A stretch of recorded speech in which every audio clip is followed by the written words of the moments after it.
to the school board meeting of Thursday, January 26, 2023. Linda, could you call it?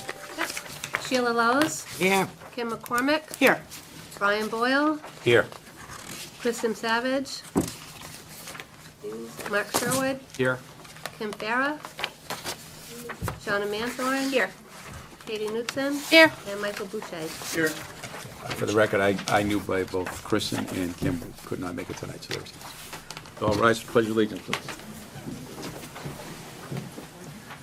I pledge allegiance to the flag of the United States of America and to the republic for which it stands, one nation, under God, indivisible, with liberty and justice for all. Thank you.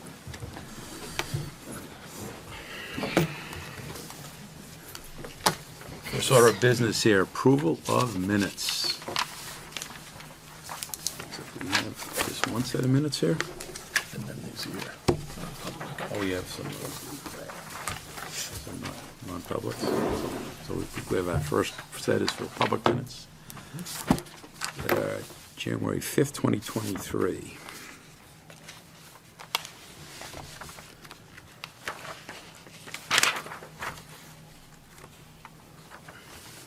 And when anyone's ready, I will entertain a motion to approve the January 5th I'll make a minutes. motion to approve the January 5th, 2023 minutes. Second. Motion made and seconded. All those in favor? Opposed? Abstention? 601. Approved. We also look, so we have a, Oh, we have a number. pass these guys around here. Do you have them? We've got them. You got yours? Okay. There's also January 9th on the last page. Of the non-public or The regular minutes. regular minutes? Okay, let's do those first. Thank you. That's what happens, you staple these things together. Oh, there it is. How about Special that, business huh? meeting. Jeez, I'm telling you. Let's look at those first. Let's deal with January 9th minutes first. Special meeting, January 9th.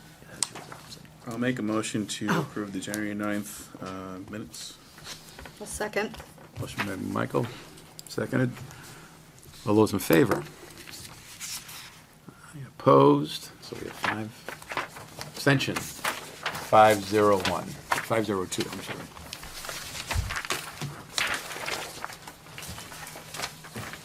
Now, let's We look can go at, to the number. now we go to non-publics.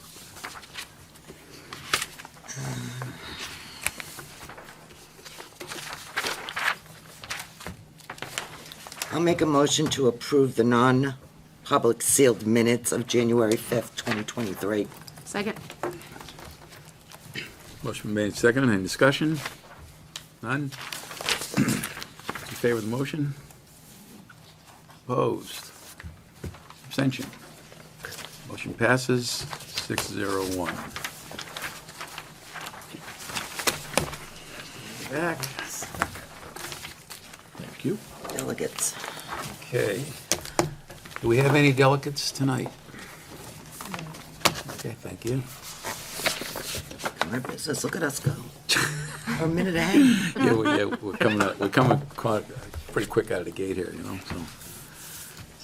Okay, first order of current business here, ELO goals update, which I believe we're gonna have Dr. Campbell come up and walk us through this. Hello, everyone. Hello, Dr. Campbell. Evening. Evening.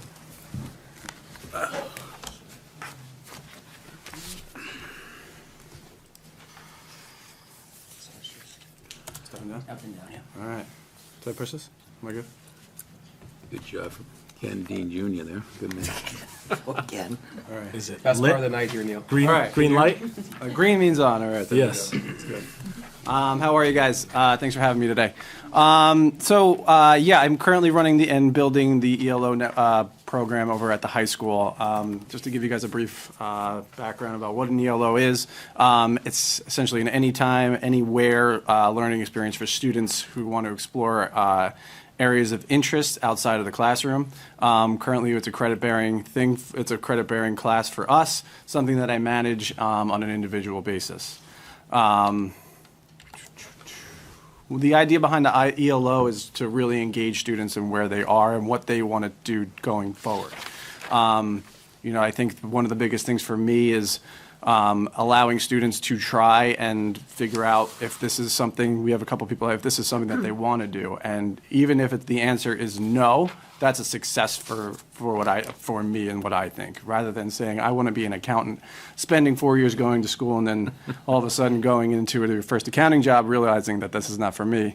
What this provides students is an opportunity to explore different avenues and try out different things to help guide their future decisions.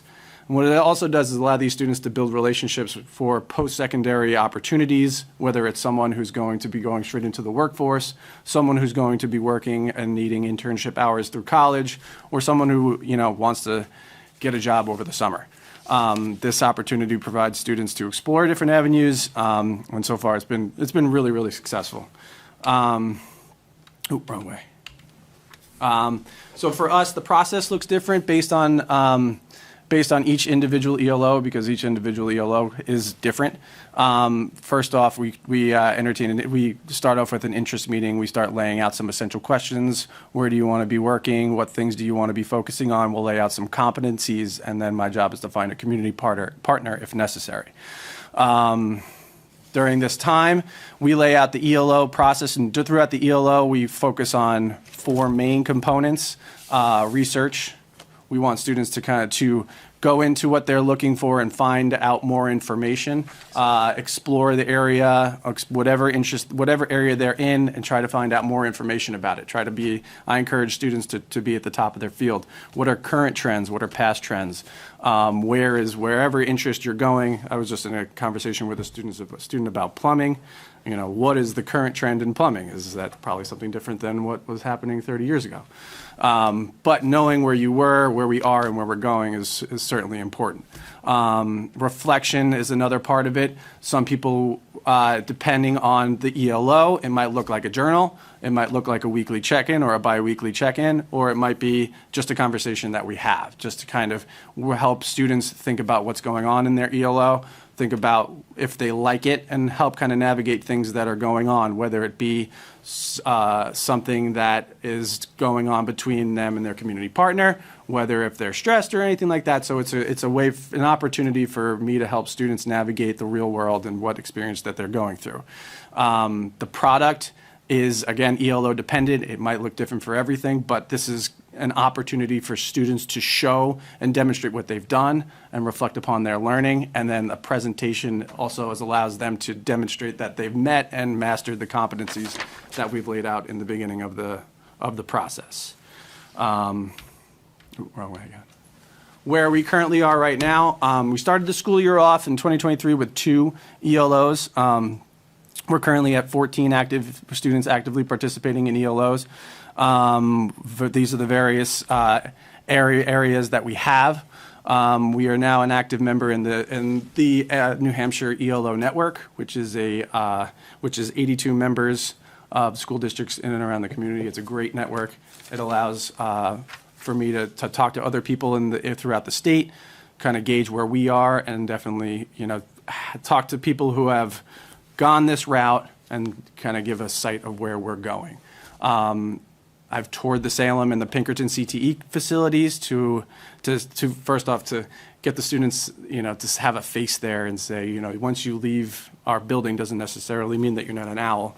You're still an owl to us. So I want to make sure that we're a bridge there, and to gain interest in what they're doing when they're at their facilities at Pinkerton and at Salem, so that I can have a real conversation about them. And one of our goals later on is to hopefully place them in a work-based learning situation.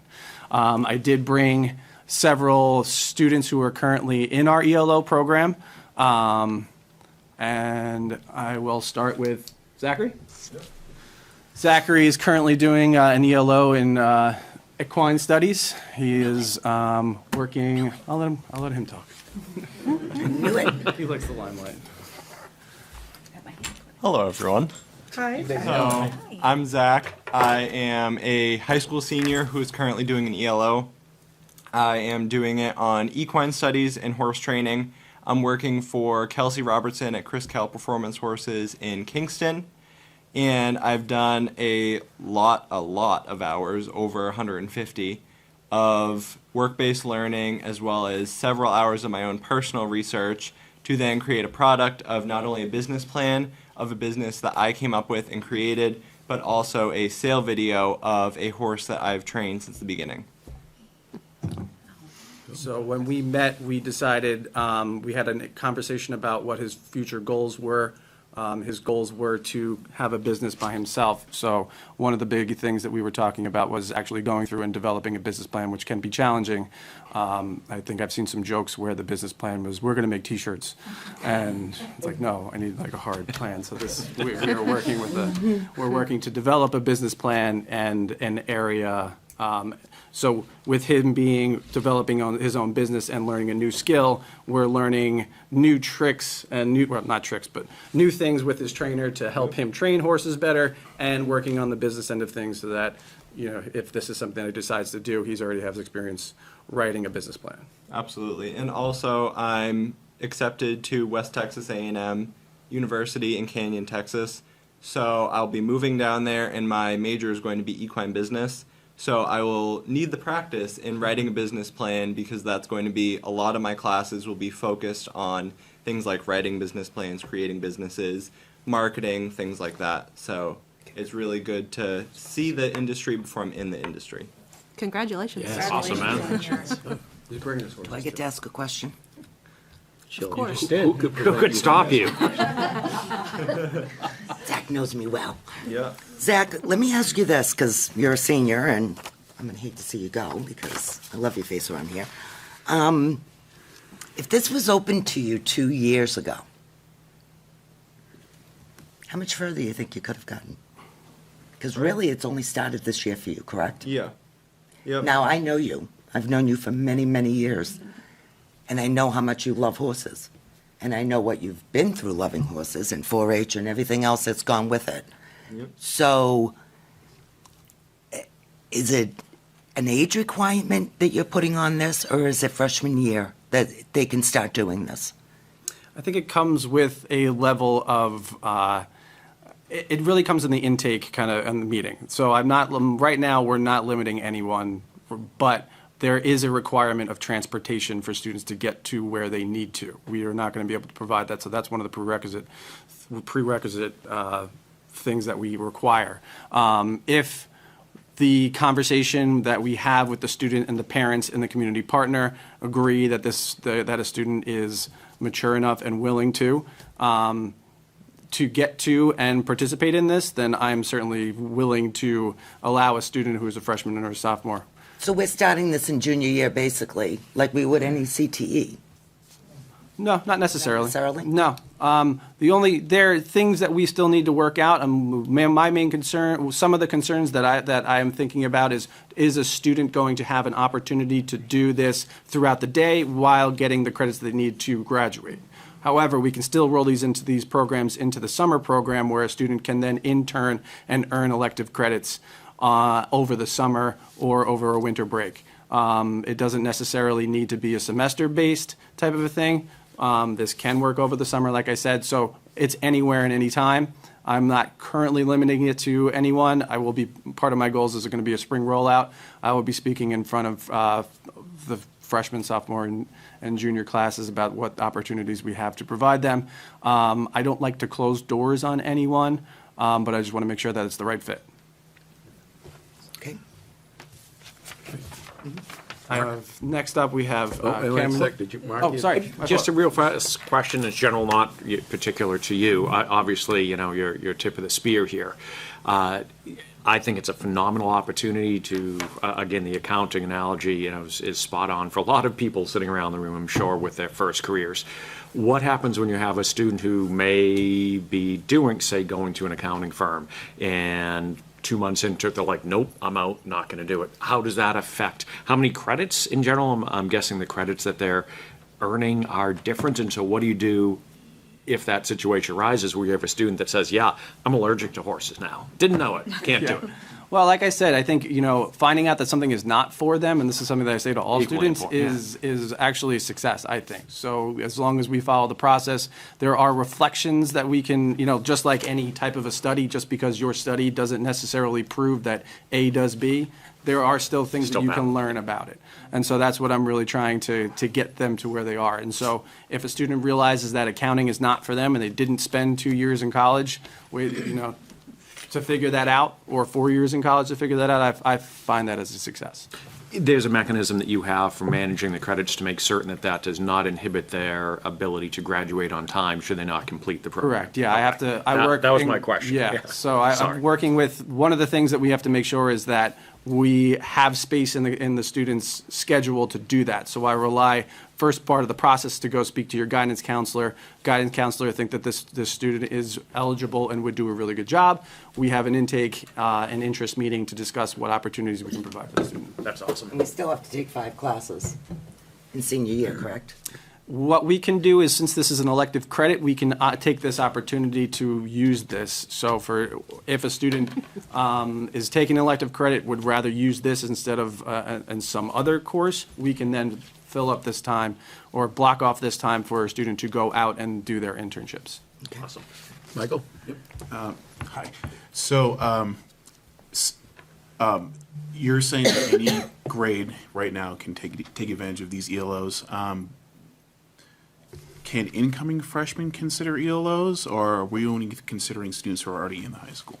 Well, ELOs are very different in a lot of different ways. So just because ELOs is an umbrella for a lot of different things, so it can be an independent study, it can be an internship, like I said, but so I don't want to discourage anyone from saying it. It might be tough for an incoming freshman to get used to the new building and all that entails. I am not going to, like I said, I'm not going to say no to anything. I just want to make sure that it's right for each student. If a student, for example, in our theater tech, which Cameron's going to be coming in, we wanted to make sure that our students are at and above grade level. Their grades are good before we decide to put in extra work. So these students are not blocking off much time during the day. They're working outside of the day, outside of the school day for extra time. Which is something that they can do. So if a student wants to go and do an internship in an automotive, or whatever it might be, animals, you might like to do an internship at a vet. That is something that they can do and get credit outside of the school day. And that is something that would have to be a conversation on. So I'm not going to say no to anybody, but I would never put a student in a situation that they would affect their grades negatively and not meet success, in a sense. Okay, a related question. How aware are students about any of these ELO opportunities? This year, not as much as I would like for them to be. But part of my goals, which will be later, is going to be a spring rollout where they're going to know, where we're going to really introduce them to what the process is. A lot of this summer was developing the foundational work for what this program is going to look like, what things we need. And then we were kind of in a reactive kind of sense. Hey, I was interested in doing this internship with horses. Oh, great. I will put together a theater tech one. So what we're going to do, and I'll speak to it later, is how this program is going to roll out, where we're going to be able to be ahead of the game coming in September. Okay, one last question, and it actually relates to what you're doing, Zachary. Who is helping develop the business plan? Do you reach out to outside organizations like SCORE or SBA? So I am very, I don't want to say friends, but I'm pretty good friends with a business teacher that I've taken multiple classes with. And I also obviously am working for Kelsey Robertson, and she has a law degree and she has several other things that make her very qualified for things in the legal sense. Mm-hmm. So I was able to learn a lot, not only from the business classes that I took at Timberlane, and from reaching out to that teacher and saying, hey, I'm making a business plan.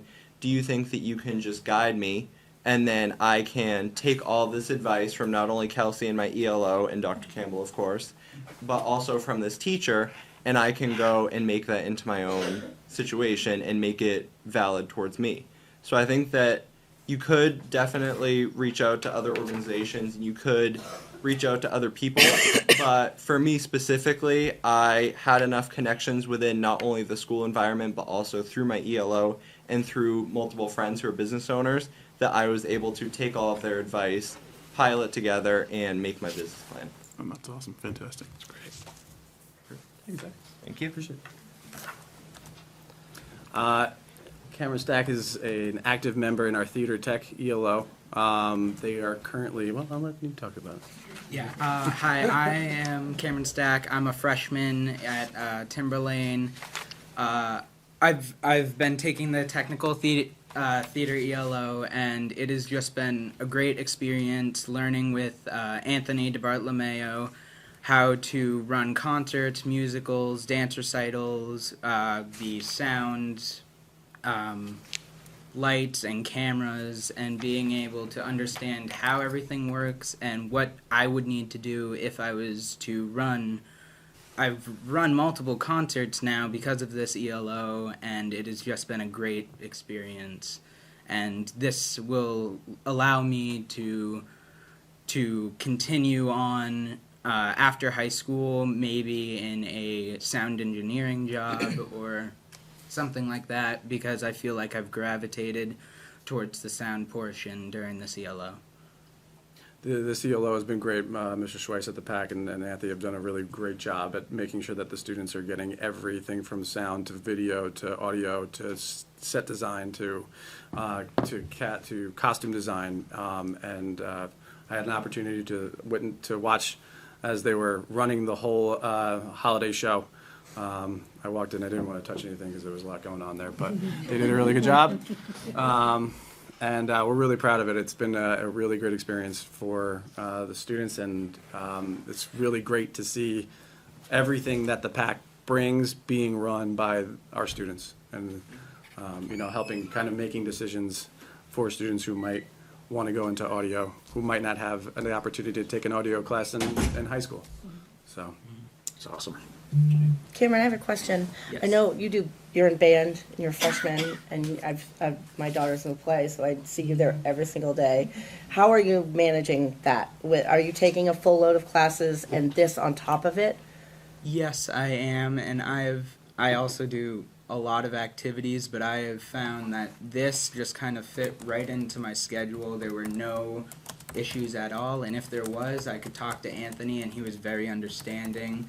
He had in January, if you missed a few concerts, you could make them up in January, and this wasn't, it taught me a lot in such a short time. Dr. Cornelius, do you have a set number of kids that do the theater, and if so, does Anthony schedule those kids for each performance, or because I know that it's a lot of work and he would need to count on certain people at certain times. yeah, so we have five students in that program right now. That was something that Anthony had said that would be the max amount of students that we have in there that he could handle. When you go in there, they're running the whole show. They're running the live stream. They're working the cameras, the lights. It was something that Mr. Schweiss and I looked through. We made sure that we had, I think, maybe 10 to 12 people who were interested in doing it, and we looked at their academics to make sure that that they were in good standing before we put this extra work on top of them. It was laid out to them that this would be on top of their work, and the expectation was there before they agreed to entering the ELO. But I think what they're getting out of it has been pretty impressive, and the work that they're doing as well has been really great. So Anthony schedules them, though, Yeah, the scheduling, Anthony's been running it. I mean, they come in and during, I'll let you speak to it. Yeah, so in November,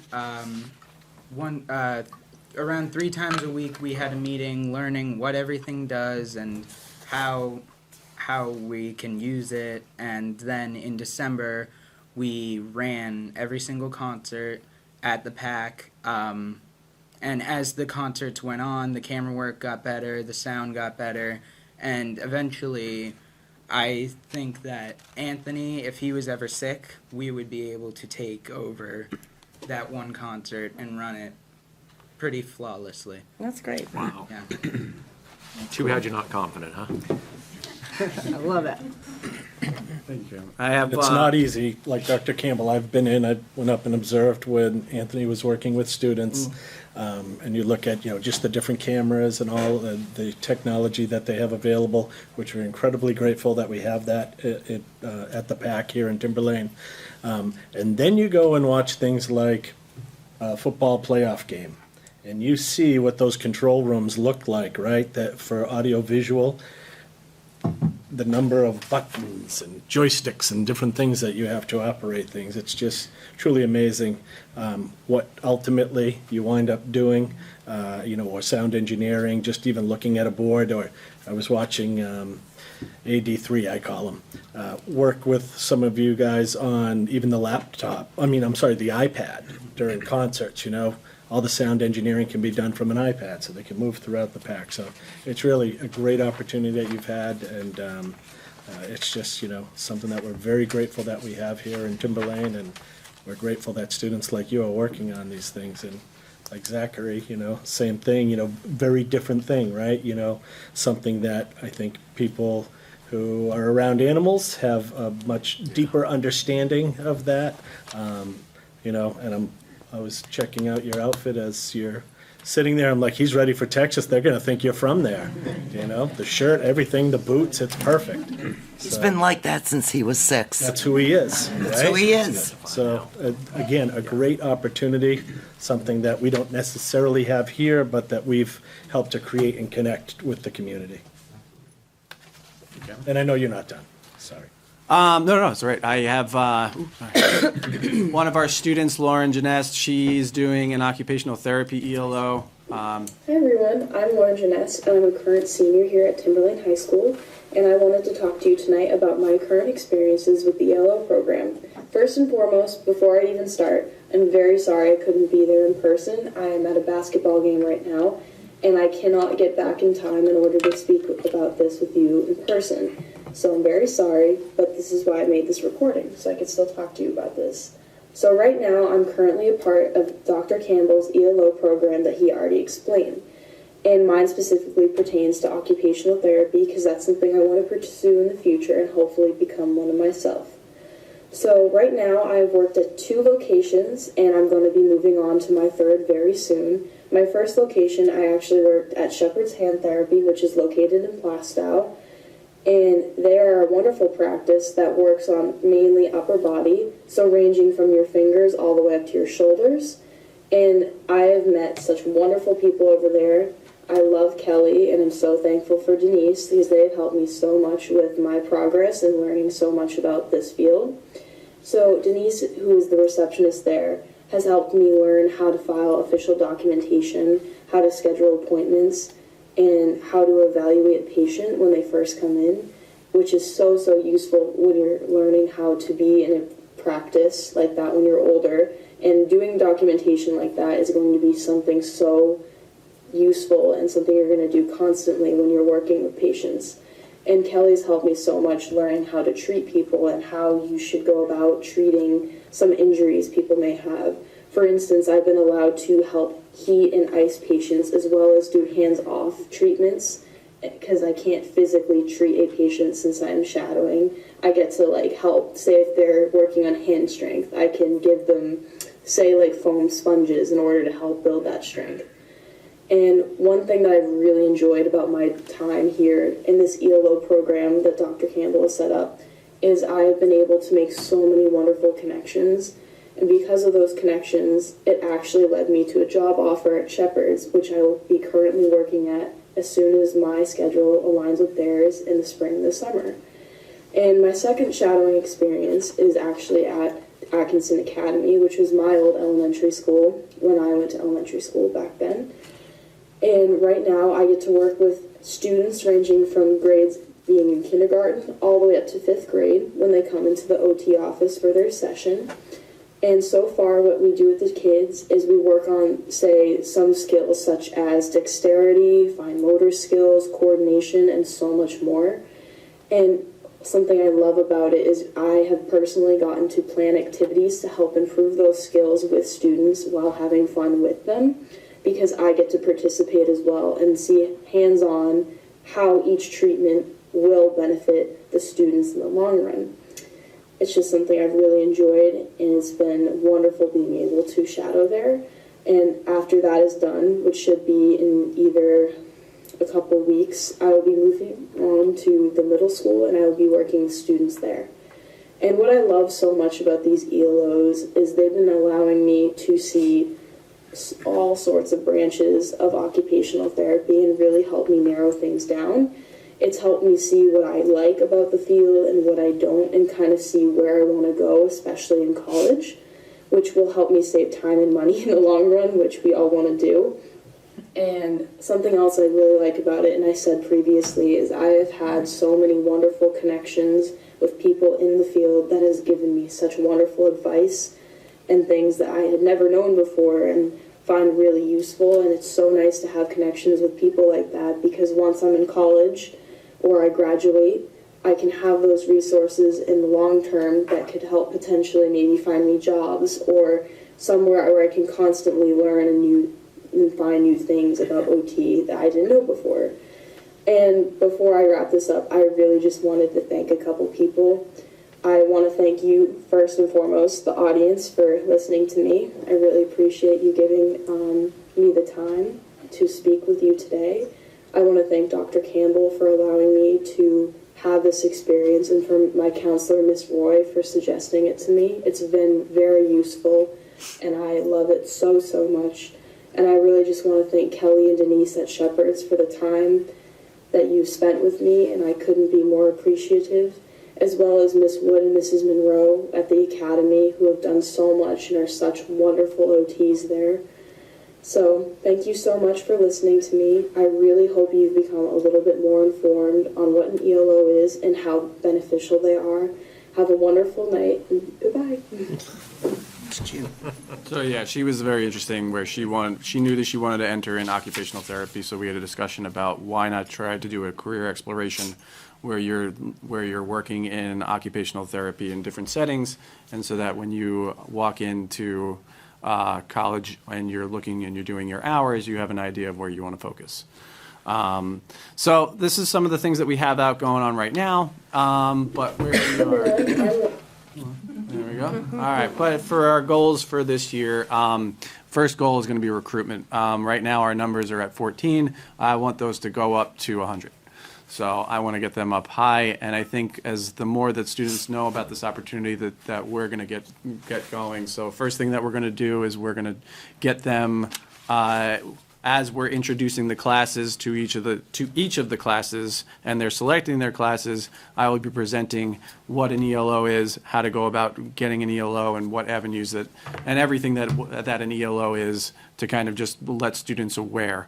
While that's going on, it's going to give me time to gain interest where people want to go and what avenues people want to study. I already have someone who wants to do engineering, so then my next goal is to do some community networking, trying to find places and placements for these students to start come September, and build an informational website as well, so that the parents know what this is when a student comes in and says, I want to do an ELO. But what I really want to do with this program is make this as real life as possible. From the start to the finish, students are going to be filling out an application like you would when you go to a job. An online job, like an online application, come in for the interview and interest meeting. Once we understand that the student is vested in what they want to do, we enroll them. And throughout our prep class, which we'll be running in the beginning of the year, we'll be talking about expectations for students as they go out, things that we're going to be requiring for them, how to build resumes, how to answer questions during an interview, and also ways to protect themselves. If someone that they're working with is not up to par, who they can talk to and who they can come see. I would ideally like to create a CTE pathway for students to go for work-based learning, so that by the time students are in their senior year in the spring, they have avenues for they can explore jobs and start working once they are done with Salem. And in order to do this, we're going to be using the evening division and creating opportunities for students to open up more time, excuse me, throughout their day to find these opportunities and then take classes in the evening to fill those schedules so that they're meeting both their ELO and their interests, but also getting the credits that they need to graduate. Michael? For the community networking, could local businesses reach out to you directly? Absolutely. I would love that. I've currently been walking around town with us and, making cold calls and handing out cards just to introduce myself. But it would, if they could reach out to me, that would be great. But I do want to make sure that we have students to fulfill this. But getting the idea out, this is a program that we are establishing. I would like for our students who do attend Salem at CTE to come back and work within our communities where they live. And so yeah, that would be great. Okay. One other question. So you're trying to provide them with a real life experience filling out applications. So are you going to have them fill out like roughly 100 applications before they're finally accepted? Yes, exactly. Yeah. So what we want to streamline it from our the ELO network. I've really learned a lot, and I've been taking pieces that other people are doing, and I've had a really good experience with Winnicott, Salem, Sanborn. Everyone does it slightly different. I want to bring some pieces together to make it our own. But I do think that the most important is from front to back, making it a real life experience, and and having some of the products be an interview. So if a student is doing an internship or doing some work-based learning, their product would be an interview, which could probably lead to a full-time job, hopefully. So it is a product interview for us, but it is an actual interview for them, so that when they graduate, they have a job. I just had two quick things. First of all, I'm going to take off my school board hat and put on my occupational therapy hat. I had the opportunity to work with Lauren in the clinic. I'm a per diem therapist at Shepherd Hand Therapy, and she was phenomenal. Lauren, we miss you. Come back to us soon. I'm psyched to see you this summer. I'm working this summer, so I'm looking forward to working with her. Excellent, yeah. What a wonderfully, incredibly seamless program for those in the community that are listening right now. If you are interested in having a student come, you guys have made it seamless process. It was wonderful having her. Seriously, Lauren, please come back. That being said, I'm hoping that maybe with these partnerships that you have already engaged in the community, that you're communicating with our stakeholders about their processes in hiring folks, because you're saying about streamlining processes in terms of interviews and applications and things. I mean, there's different requirements for, working with horses versus working with clients in occupational therapy. So I'm just hoping that that's part of your process in the future in terms of streamlining things, is that actually communicating with our stakeholders in the community that are hosting our students and what their actual in-house processes are. Absolutely, yeah. Okay. Yeah, we are, we're on the ground floor right now, but we're building up to the penthouse, so, there's going to be things that we're going, and in other words, I'm volunteering to help you. and everyone's With a different hat on. I'd be happy to do that. I think it's wonderful. Thank you. Anybody else? Good. Well, thank you very much. That was very informative. So That was impressive. You Awesome. clearly Thank you. accomplished the goal where it says informational. That was a great job tonight. Thank you very much, guys. Thank you. Have a great night. Thank you. Thank you. Congratulations. Okay, next order of business, policies. Okay. It's a later question. You ready for me to roll, All right. Brian? Or? Yeah. Yeah. Ang? So first and second read, the first one, Mark? oh, Mark? tired. Yeah. Mark, Yes. help. Is there a reason why we're doing first and second on this? Did we look at this already? Yes, we did already look at this. We had to change something. It was language regarding gender. Thank you. And we're trying to make See, it more neutral. Thank you. I remembered, but I didn't remember. That's okay. My And we were my hard waiting drive was on spinning. advice from council regarding that, so we got it, and then this is the product of that Perfect. advisement. So I will make a motion to accept ACAB, now that it's been through the lawyers, Yes. for first and second read. I will second that. Motion made and seconded. Any further discussion? All's in What was the favor? reason? I just couldn't remember the reason. Okay. First, second, and adoption. Motion passes 7-0. All right, and The now, second constitutes adoption. Perfect. Right. Just make sure we're all set. second, yeah, you're right. Just You're making done. sure formally. Yeah. I'm going to accept policy EFAA as a first read, and that's school lunch meal programs. Second. Made and second discussion, so I just have a quick question. So, Go ahead, Mike. What's the different? website for the school lunch program, or, sorry, the funding for this, for, updating the account balances and whatnot, do you think we should be that specific for the policy? Probably. Because it could potentially change in the future, would you then have to change your policy to match the new website if you do that? I get what you're saying. On the second page. Are you looking under Page 2. unresolved debt? No, it's on page 2. Very Well, top of it's, page. Or the specific website is listed My on School page 2 Bucks, of the policy. using My School The very Bucks. first sentence, the district utilizes the services myschoolbucks.com. Could you just change it to, this, the district utilizes this online services? An online service. Yeah. I don't know if it really matters, but. I don't remember if Perhaps we should talked have a way and see specifically if there's any foreseeable reason that we would change that, because I think we landed upon my school bucks for a reason. Yes, correct. I can't remember what it was. Because Feels that like is it- what we Feels like use it was now. forever ago, but I feel like the actual website name was, there was a reason why it was specified in the Yeah. policy. I don't recall what it was. It's been a little. But for the foreseeable future, I think it will stick with this, because they did go through some other vendors that were not as, My school bucks, Lisa. yeah. And worst case, it's easy enough to fix. It's- Okay. It's also a first read. We could bring that input Yeah, back we to can policy certainly and bring that back. talk it through there. Cool. Okay. We must have a meeting Made and Thursday. seconded for next first Thursday. read. Next week. All's in favor, first read? Motion passes 7-0. So can you bring that back and We just will. make Sure sure? can. Yep. Happy to do that. And then we can do it next week, right? The 5th?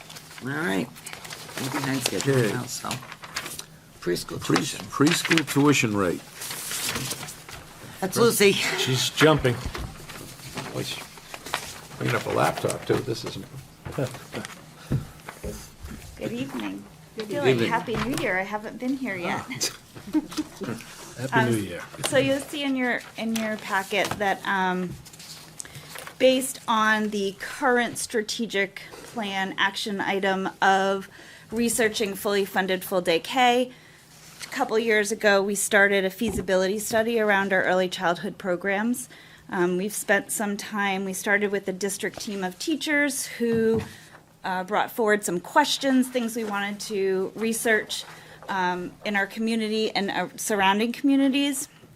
We've spent a couple years now going through that. Recently, district administrators met with 4 different district early childhood programs to get a sense of what do they offer, how much do they charge, when do those sessions happen, and out of that we are proposing to increase our preschool program, which is our program for our 3-year-olds. Currently, it's a 2 half-day-a-week program. We're looking to increase that to 4 half-days a week. And because of that, we're asking for an action item to double that tuition, which puts it in line with our 4-year-old program, which is also 4 half-days a week already. Based on what we have for numbers of our current students, historical enrollment, this increase doesn't project a cost to the district. So really, it's just a matter of looking to see if you agree that we should increase tuition for preschool to $2,200 for the year. And this is at TLC only. Only TLC offers preschool, yes. At 3-year-olds. The 3-year-olds, yes. Yeah, I was trying to make that, because we've always had problems with kindergarten. Can you with our clarify the space in half some day, schools. like in terms of hours and? So they run 8:30 to 11:05, 11:10, depends on the busing situation. And then the afternoon is 12:30 to 3:05, 3:10. The preschool, because it's a 2 half-day program right now, we will be offering that Monday, Tuesday, and Thursday, Friday. In order to have some back-to-back days. Wednesday is a day that we will not have students in school. Our 4-year-old program, our pre-kindergarten program right now runs 4 days, and that's going to stay Tuesday through Friday. That gives us an opportunity, further in your packet, you'll see that gives us an opportunity to offer some playgroup sessions on the days that kids are not in school. That's the day that teachers have IEP meetings scheduled, so they're not coming out of the classrooms when the little ones are there. And also, we are going to be increasing our opportunities for community members to come in and work with specialists, both parents who have children, to work with specialists to see how they could help support the services they receive in school at home, and then also some more informational base that we will extend to our area daycares and things like that. So, Lucy, what is the tuition? Oh, it's on the back. The current tuition is $1,100 for the year.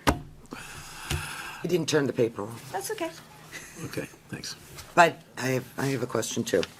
Lucy, let's go back 1 second for the 3-year-olds, because it's only a TLC. There's no busing for 3-year-olds, correct? Correct. Okay. So there's no AM, PM busing at all for the 3-year-old program? Correct. Okay.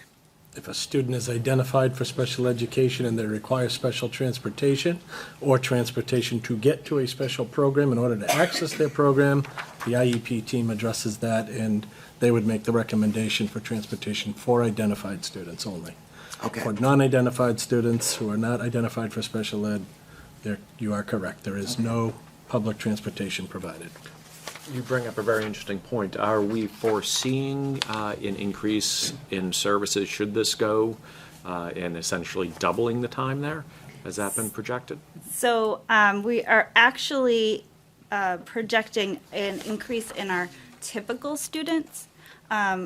When students require special education services and they turn 3, they're already coming in.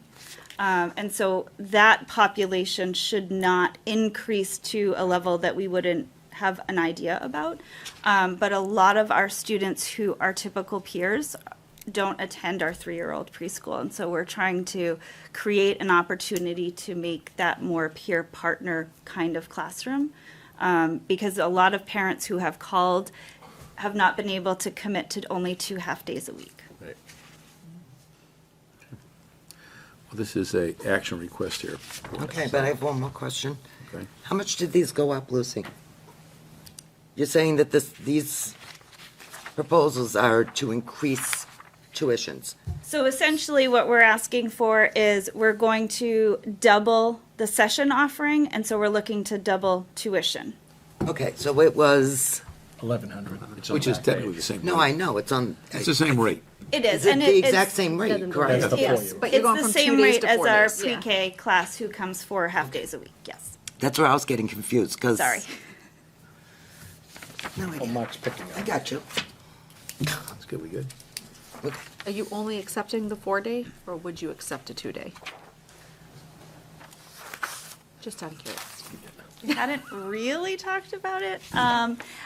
Accepting 2 days becomes a bit problematic in that we have to maintain ratios. Yes. Right. So it could be done potentially, but it may be a logistical nightmare that Highly don't wanna- unlikely. How's that for an answer? Well, that's what I'm looking for. I mean, I understand it, but Yeah. I just want, the people Sure. at home are listening too, so if they're interested, it's likely a 4-day commitment We haven't been overwhelmed by 3-year-old enrollment. for the 2-day, For the I'm past sure. few I'm years sure. for the 2-day. We hear more about that, it really comes down to a logistic issue for some families, whether it's daycare that they need. We've looked into trying to just started to scratch the surface as far as partnering with some local daycares to, supplement that, but we're not there yet. And right now we see the real need to increase the level of instructional time made available to students.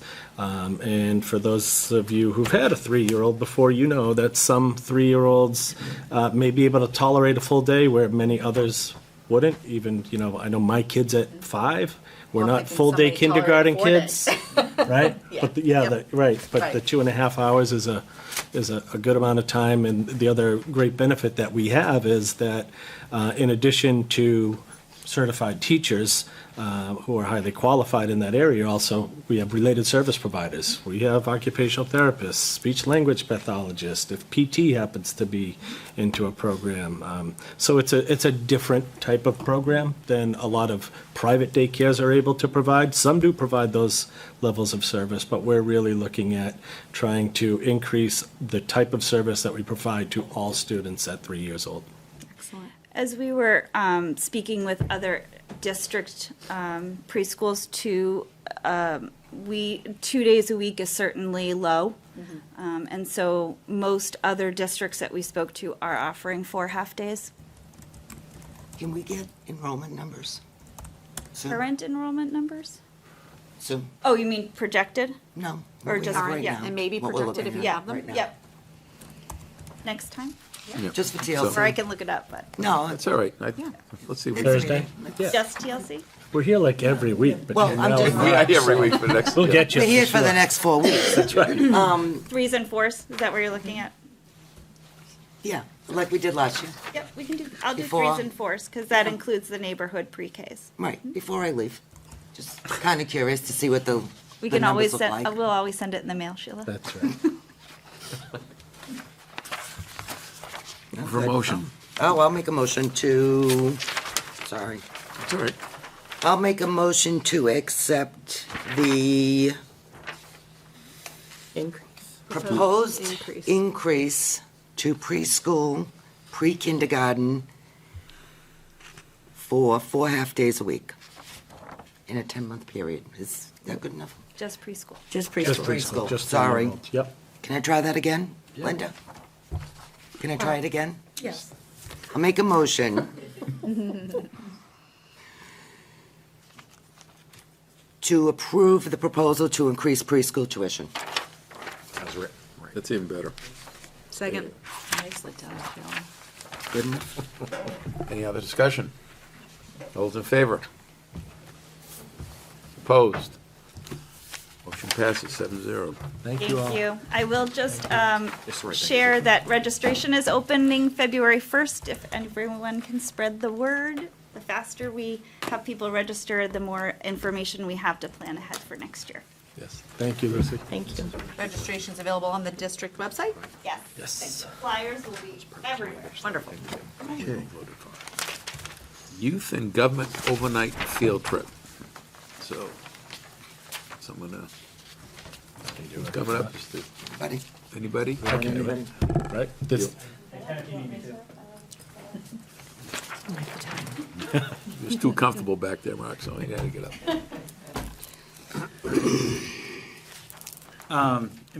There's an executive summary in your packet regarding a youth and government field trip. It's coming to you tonight because per policy, the board needs to approve field trips where there's overnight accommodations of students. This is a field trip run by, I believe it's Mr. Richmond and I think Ms. Proto, a new hire, is looking to be a part of this as well. This is a trip that Mr. Richmond has done for years with our students. Students get involved with this. A piece of this then progresses on into further, and kids work with kids from not only around the state, eventually around the nation, in some of the activities that they're able to do. So I don't know if you have any questions that I might be able to answer. If not, I can always go back to Mr. Richmond and try to get you an answer. But I think the executive summary has most everything that you should be able to look at and make a decision on. I agree. Any other, we all set to make a vote on this thing? Looks pretty straightforward to me. The only thing I don't, the number of students participating? Just out of curiosity, does it say that and I'm missing? That's not on here, no. But it has No? gone on successfully for years. I don't know Oh, the not number questioning. I don't know Terry Conker, if I he mean, has a definitive number of students this year. The high school PLT has been phenomenal at making sure that, we get the right number of chaperones. Perfect. We That's what I never, was we never let inquiring about. a Great. trip go without severely, not severely, but,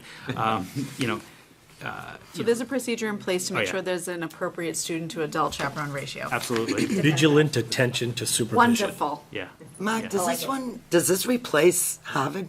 No, it's I don't know if it's a forerunner for Harvard or I don't want to say it's conjunction with, but it's similar students, similar activity. Sometimes there's overlap between the kids. It is not replacing Harvard. We've done both, and I believe Harvard has actually come to this group already, or maybe it's going to.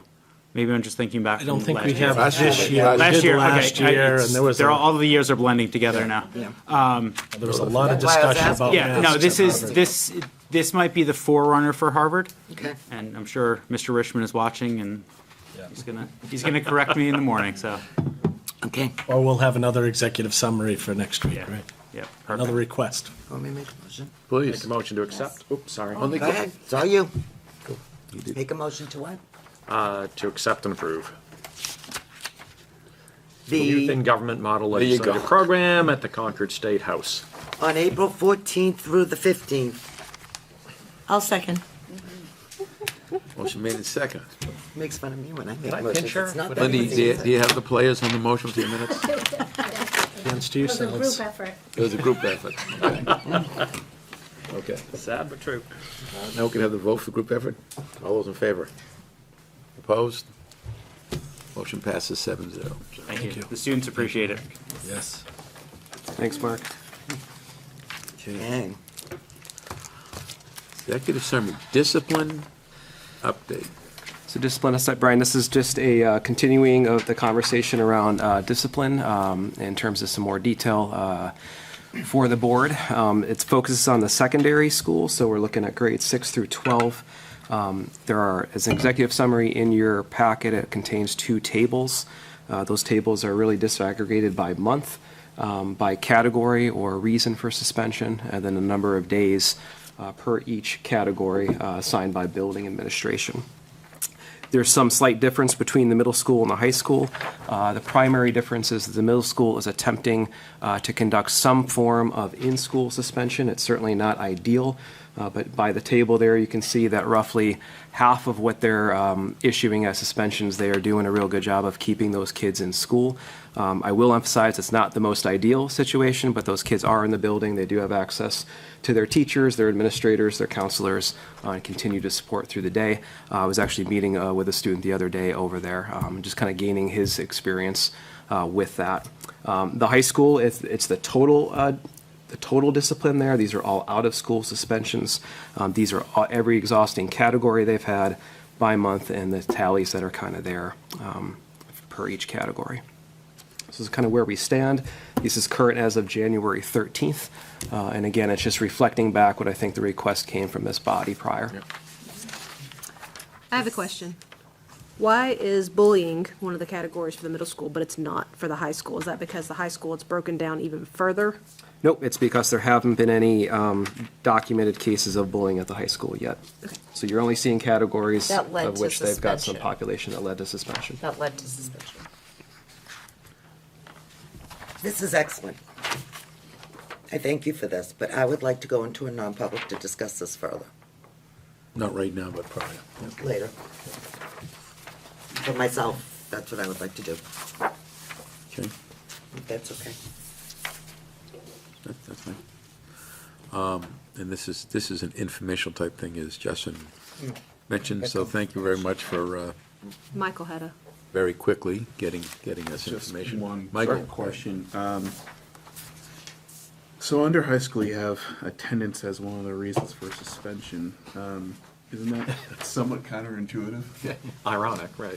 Yeah, I think there are some things that we should be doing about looking at policy and in terms of practice about where we're at. There is some tradition in schools that, it seems counterintuitive for kids that are not in school to be continuing to have them out of school. So it is something the high school team is aware of, we're aware of it, and we're going to continue to discuss and look at some other means of measure. Thanks, Justin. You're welcome. Thank you. Okay. Next agenda item, superintendent evaluation. Remember this. It's been a while. Yeah, this document's been provided to you. My recollection is that Mrs. Savage definitely wanted to get it on the agenda, if for nothing else, but to even tonight, just to lay out a timeline moving forward. With, I believe, the goal being to at least have participation by all of the members who are currently board members prior to second Tuesday in March, or that first board meeting in March that has new members. Well said. I think that's, when did you take on the assignment as our super? January 1st of 2022. There you go. I have two That's been a year. questions. So you're at a one-year anniversary. Yes. There you go. Kelly, can you get this electronically done, that we can fill in and send back? Yes? That was one question. Do you have a second question? Yeah. Or is this a- Well, I'm going to make a statement. How's that? Okay. How do you like that? Dr. Zucker. Okay. I am going to suggest that once Kelly can get this done electronically and sent out to us, that we get it back by the last meeting in February, which is 3 weeks from now. 16th? Yes. That we can discuss deliberating, but we need to make a final decision by the first meeting in March, where we're all still here. Because I think that's only fair. Second, that would be the 9th, right? It wasn't a motion, it was a statement, but I think that's only fair that this board should be the one to do the evaluation on the way out. It is an action item, so you should make that motion, because I agree with that. I think that's a Yeah. good idea. Unless you want me to make it, but you said it more eloquently than I would.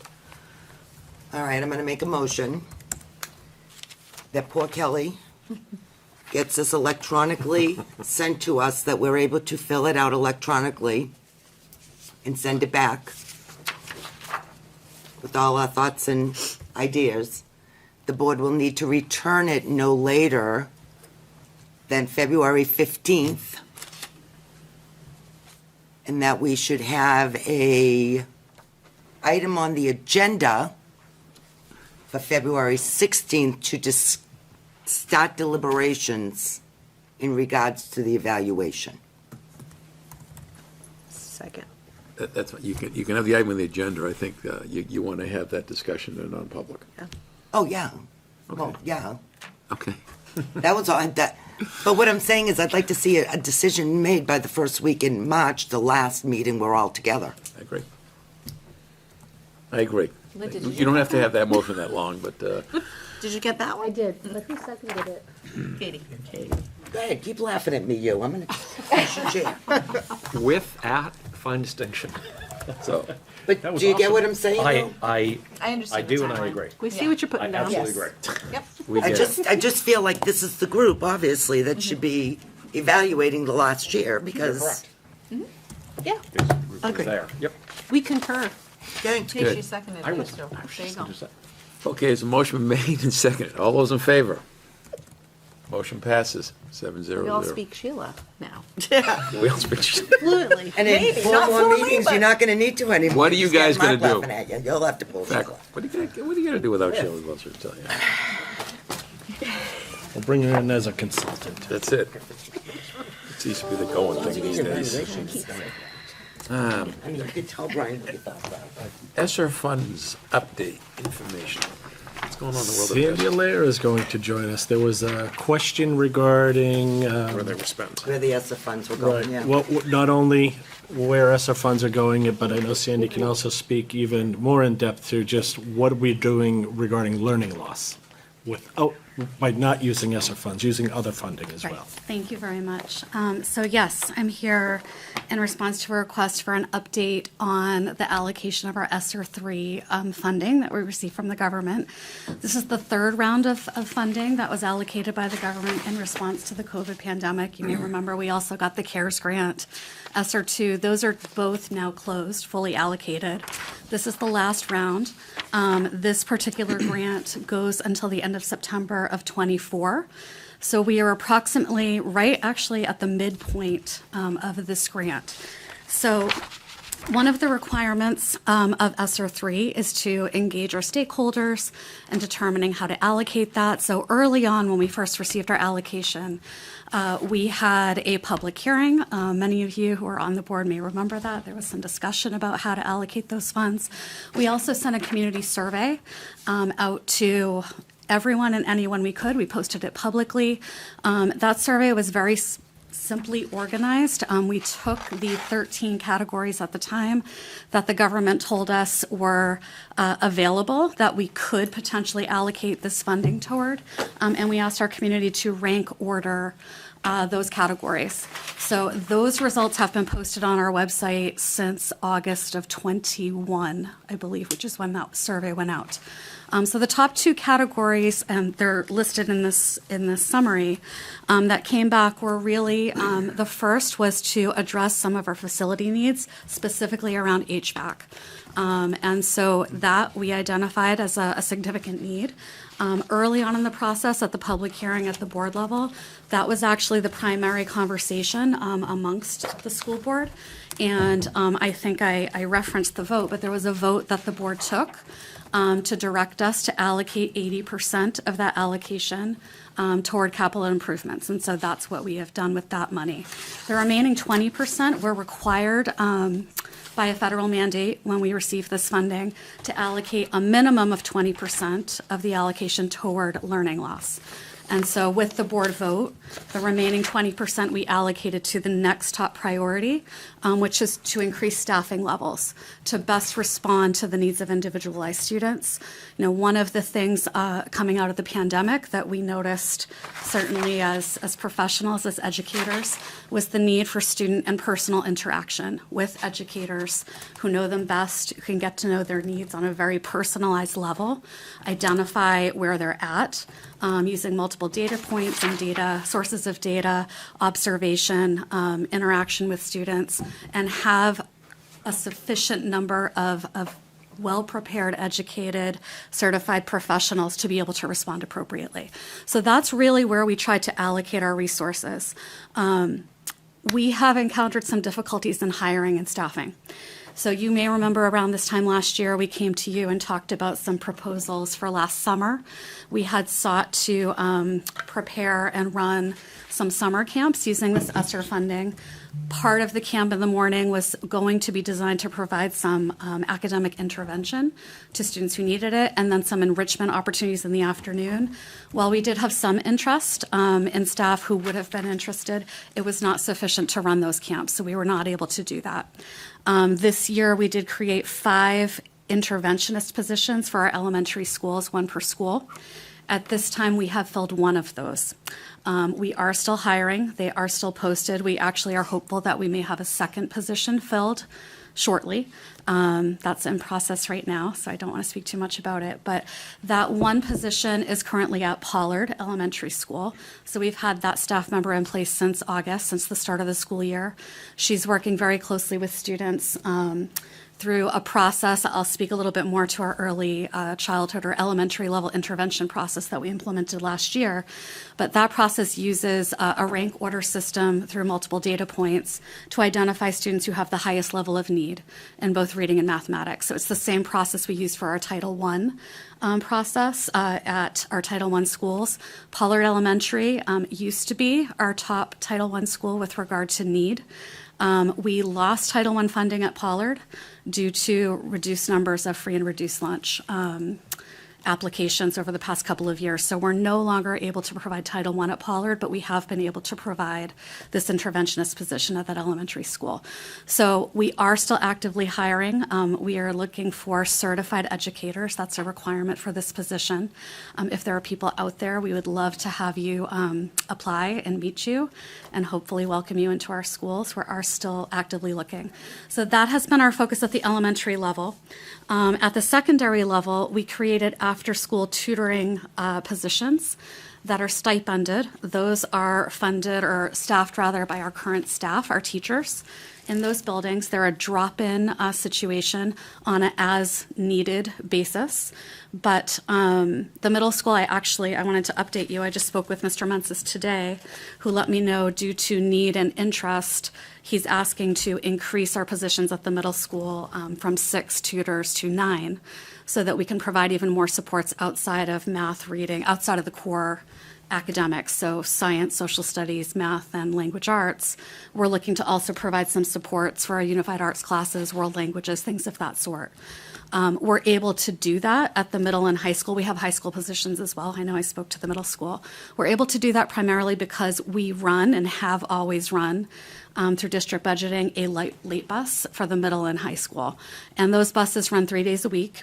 And so it helps us to run a lot of our after-school athletics, our extracurricular, our clubs, things of that nature.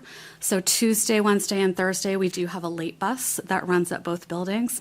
So we're able to have students stay after, access the late bus, and provide that tutoring on a drop-in basis based on their need.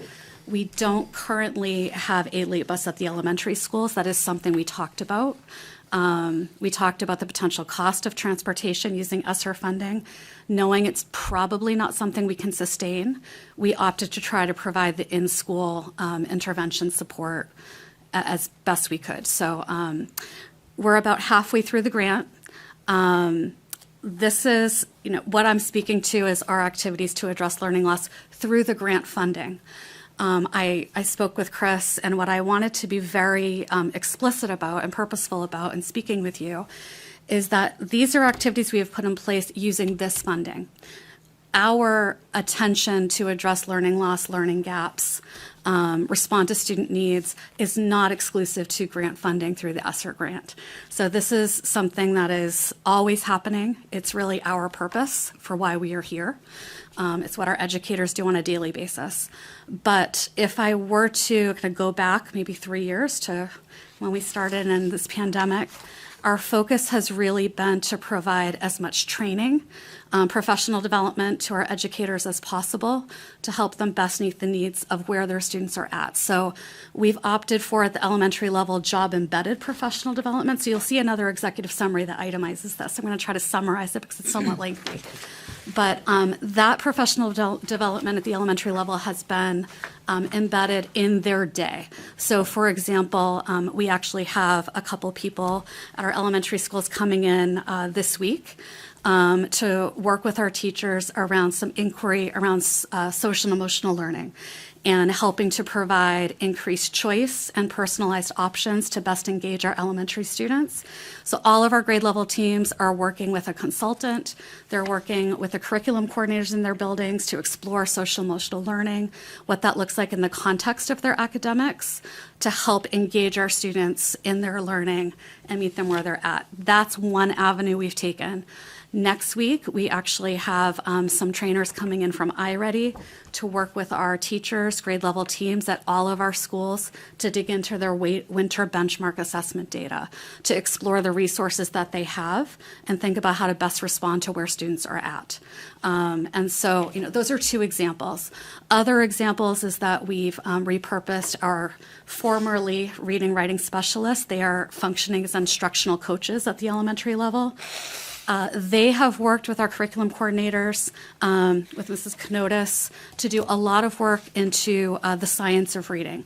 There's a lot of new research out there on early childhood development and how students learn to read that's based and grounded in brain-based research. And so All of our teachers this year are digging into a text and doing book studies. They're digging into chapters. They're looking at a series of instructional shifts that need to be put in place to best instruct our students with regard to how students, children, learn to read through a brain-based approach that's grounded in research. So they are actively involved in that right now. To support that work, we've provided some resources, some texts, so that we can increase classroom libraries that support this work. So those are some things going on at the elementary level. At the secondary level, I know that we've talked about it before. The middle school has a new schedule that they implemented this year. You heard Mr. Mensis come last year to talk about the What I Need block at the middle school.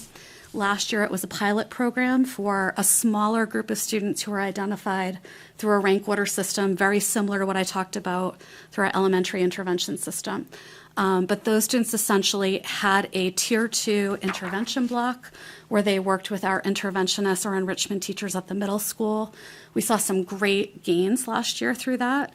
And so the middle school was also at the same time exploring a scheduling change, which they made happen. And so they're operating on this new schedule this year. And so all students this year at the middle school have a What I Need block, which provides opportunities for both Tier 2 intervention with their teachers who know them, right, who work with them closely, and or enrichment. And so those students who are ready for a push are provided an opportunity to really delve into some other areas of interest and have a little bit more of a challenge. Otherwise, we're able to provide more targeted interventions to our students through that time on a daily basis. So those are some of the things we have put in place.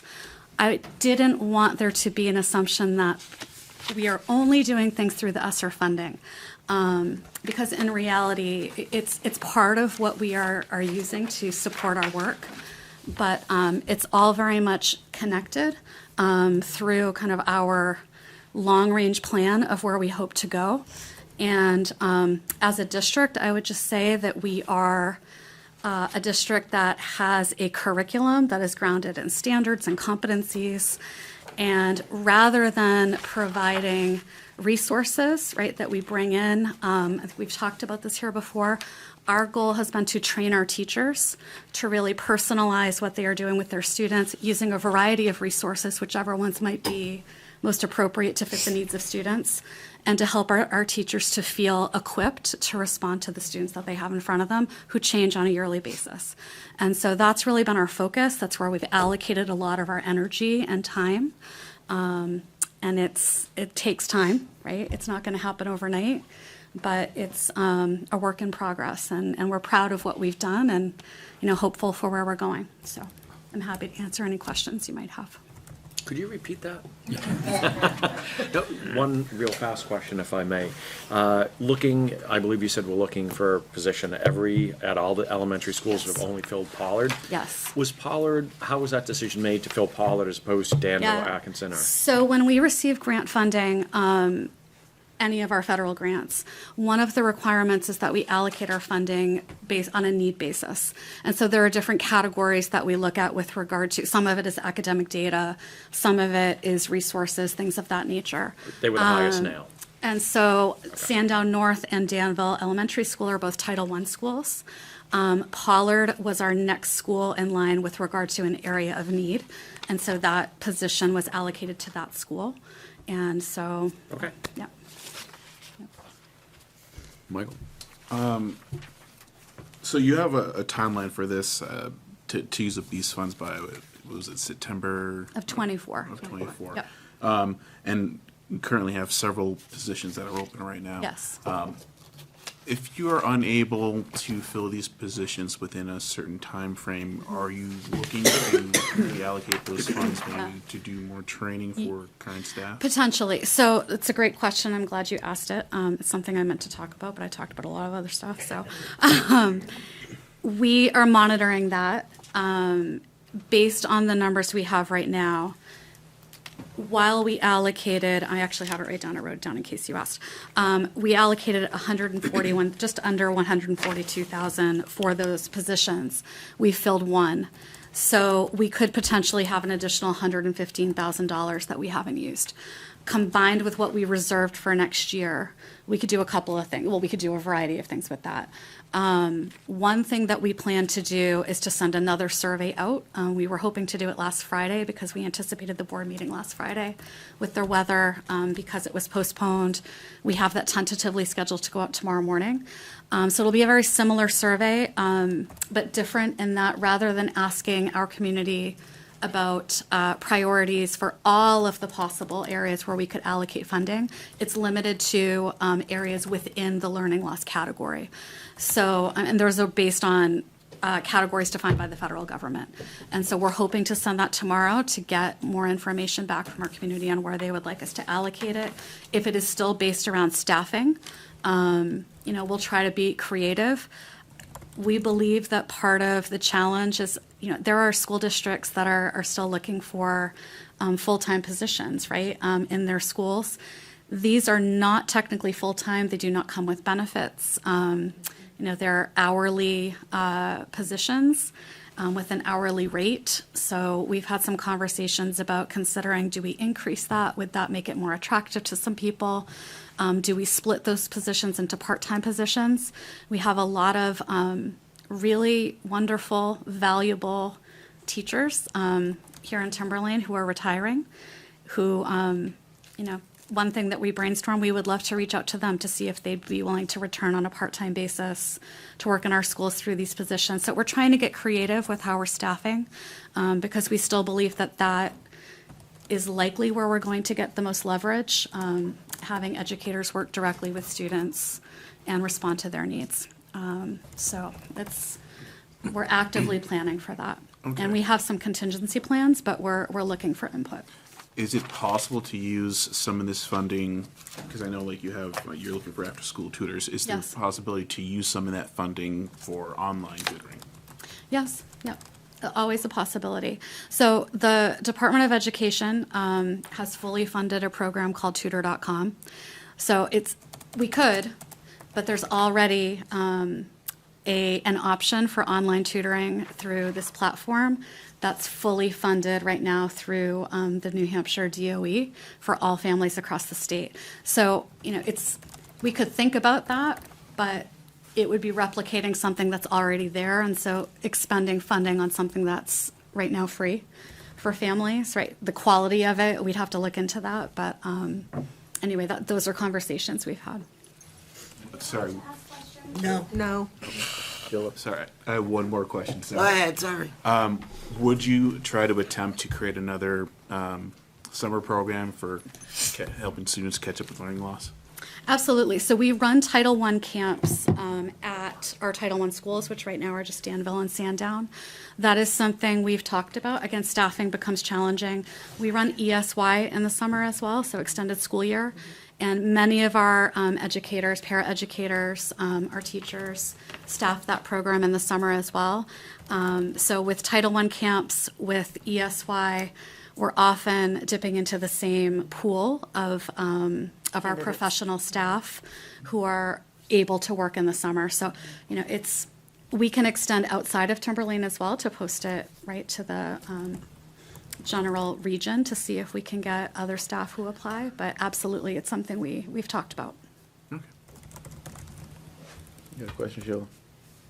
You all set? Yeah, I'm all set. Just really fast question. These 6 tutors, after-school tutors you have here for the middle Yes, school? yes. Have you thought about tapping into the honor societies?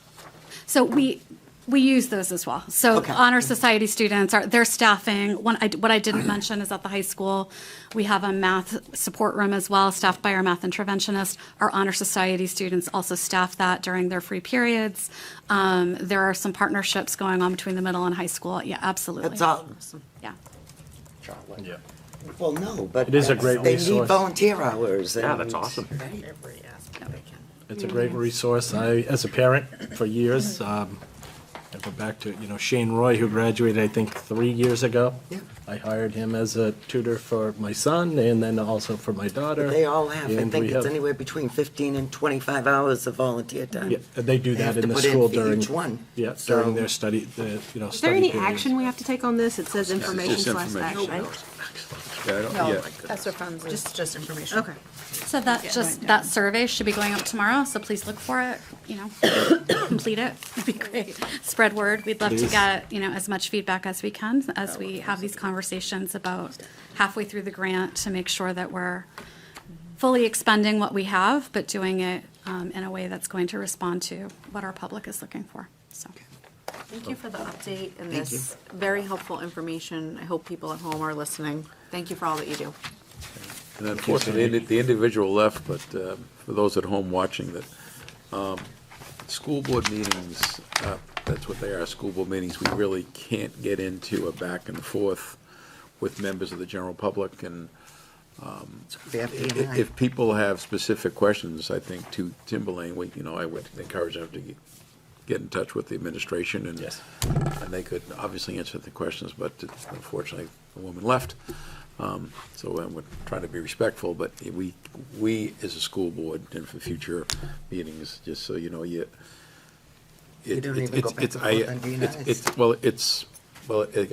I get it. It's very frustrating for a member of the general public. We are elected members to serve the public. We represent 4 towns. So unless you don't understand that, and it's just how it is, so to speak, you can't have a bunch of people coming up. You'd be here all night. But I'm also confident in Timberlane that if people have specific questions about what happens at Timberlane, there are ways to get those answers without going through a school board. So, Call us. all right, that's it. Okay, public hearing update. So and I'm looking at this, so this is to, review the budget warrant article recommendations. So, at 6 o'clock tonight, the budget committee had a meeting to update their the warrant. So, you at that meeting, Mark? I was at that meeting. One of them was to just change the verbiage. It had said clerk, and we changed it to town moderator. The other two were changed due to suggestions from legal. One of them changing the verbiage so that it was a bit more open and it didn't pigeonhole us just to spending monies on things that, saved on utilities, et cetera, should something not be available. It allowed us to be a bit freer and not be pigeonholed quite so much. And the third item, we changed one of the dollar values that was stated in the eventuality that we would not derive the energy savings that we had thought we were going to. So it increased it, I believe, by between $140,000 and $160,000. The spends were the exact same. We just wanted to be conservative with the estimates. So just in case we didn't get those rebates and the savings that we were expecting, this is the worst case scenario. Okay. So what we should do now is, looks like we haven't. Nothing substantially was changed. Yeah, There was nothing of Do anything, substance. actually, until after the deliberative, right? We don't Then have we to. recommend.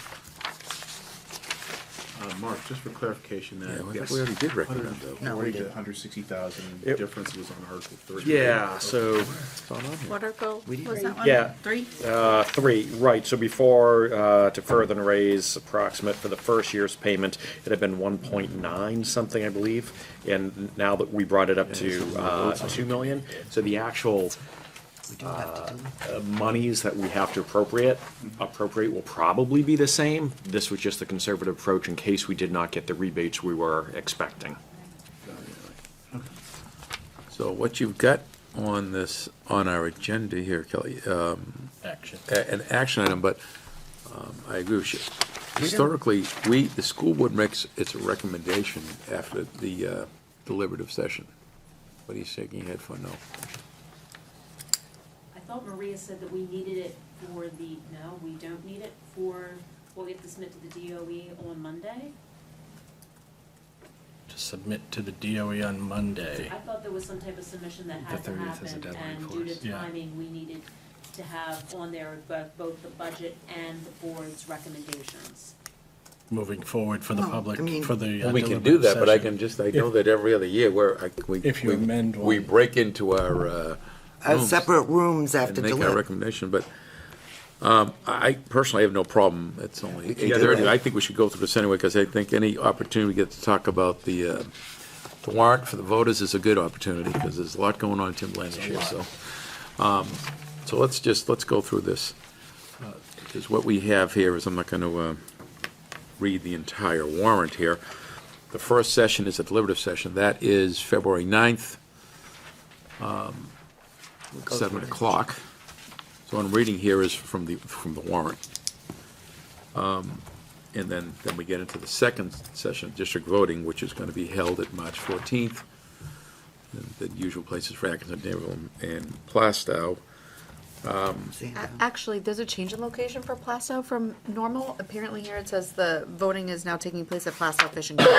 Its prior location was the Highway Garage. Highway Garage, Yeah, yep. so that is a change for those viewers at home. So the voting for Plastow will be taking place at Plastow Fishing Game from 7 a.m. to 7 p.m. Just wanted to clarify that. I don't know why the change in location, but there Yeah, is. okay.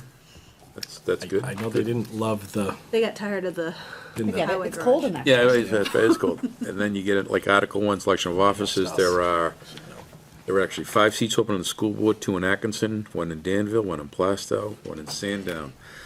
Budget committee, there is a budget committee opening in Atkinson, 1 in Danville, 2 in Plastow, and 1 in Sandown. Then there's the district moderator.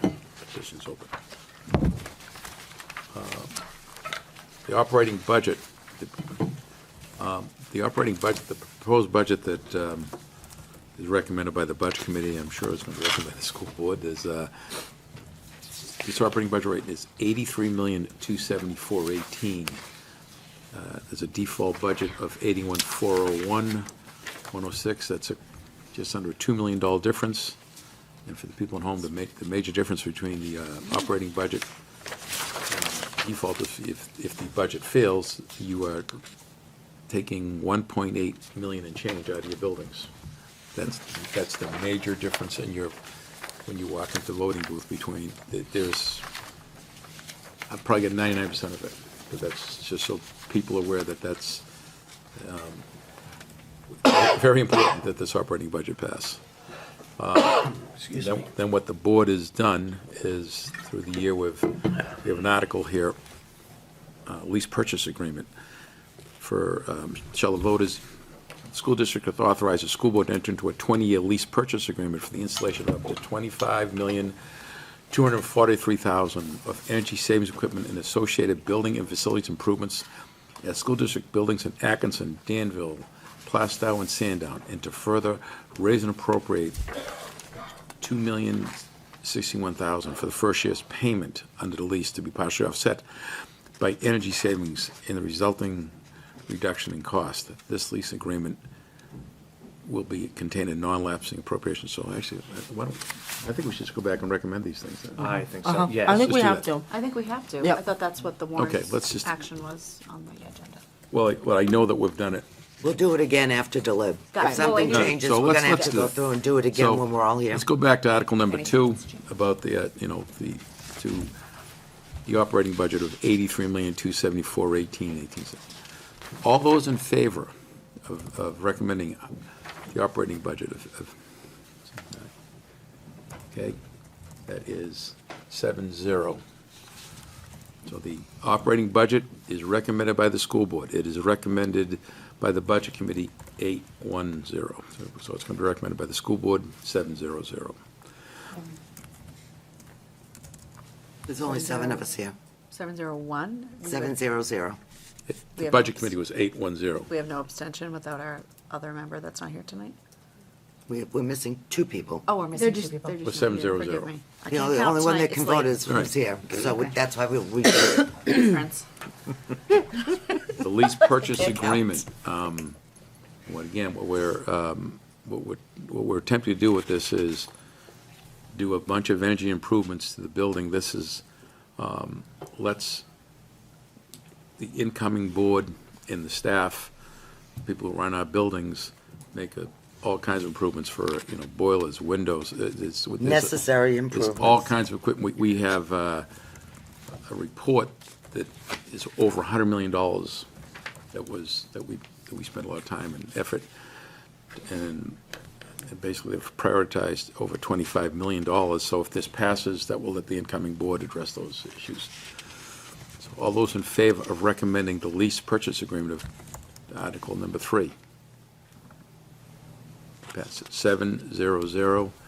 And the Budget Committee also recommended that 7-0-0. Then we have a series of collective bargaining agreements for our unions. The first one is a 3-year agreement for the Timberlane Administrators Union. Shall the voters of the school district approve the cost items included in the collective bargaining agreement reached between the Timberlane Administrators Union and the Timberlane Regional School Board, which calls for the following increases in salaries and benefits at the current staffing levels over the amount paid in the prior fiscal years. Fiscal year 2023 and 2024 is $459,400. Fiscal year 2024-25 is $137,501. 2025 and 2026 is $135,523 for a total of a 3-year contract of $732,424. All those in favor of this? Motion passes 7-0-0. Also was recommended by the Budget Committee of 7-0-0. Authorization? Then it is followed by Article 5, which is the authorization for a special meeting of cost items. Shall the vote of the school district, if Article 4 is defeated, authorize the Timberlane Regional School Board to call one special meeting at its option to address Article 4 cost items only? All those in favor of this? It is recommended by the school board, 7-0-0. There was no vote on the Budget Committee because it's not a money article. Article 6, 3-year collective bargaining agreement, Timberlane Administrative Assistants / Secretaries and Skilled Maintenance Union. Shall the voters of the school district approve the cost items included in the collective bargaining agreement reached between the Timberlane Administrative Assistants and Maintenance Union and Timberlane Regional School Board, which calls for the following increases in salaries and benefits at the current staffing levels over the amount paid in the prior fiscal years.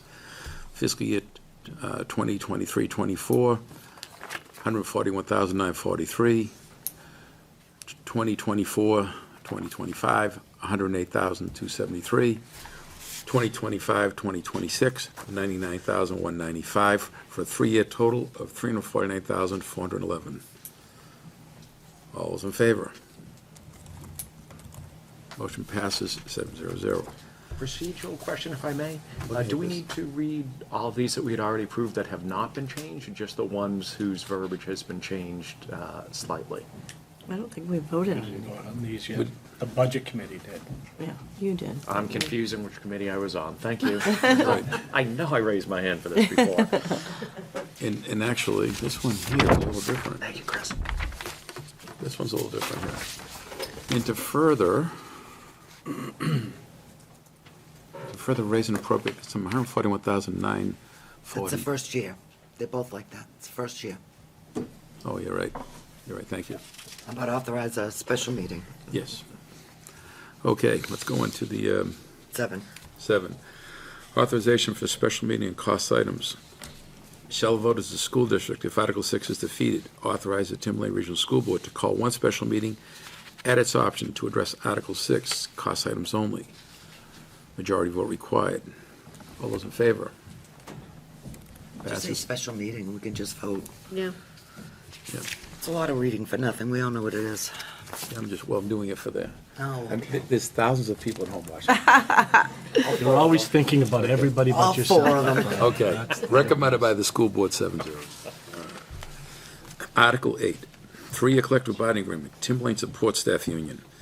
Shall the voters of the school district approve the cost items included in the collective bargaining agreement reached between the Timberlane Support Staff Union and the Timberlane Regional School Board, which calls for the following increases in benefits at the current staffing levels over the amounts paid in prior fiscal years. Fiscal year 2023-24, $459,669. 2024-25, $307,786. 2025-2026, $293,841 for a 3-year total of $1,061,296. Those in favor? Motion passes 7-0. So it's now recommended by the school board, 7-0. It's also recommended by the budget committee, 7-0. Now,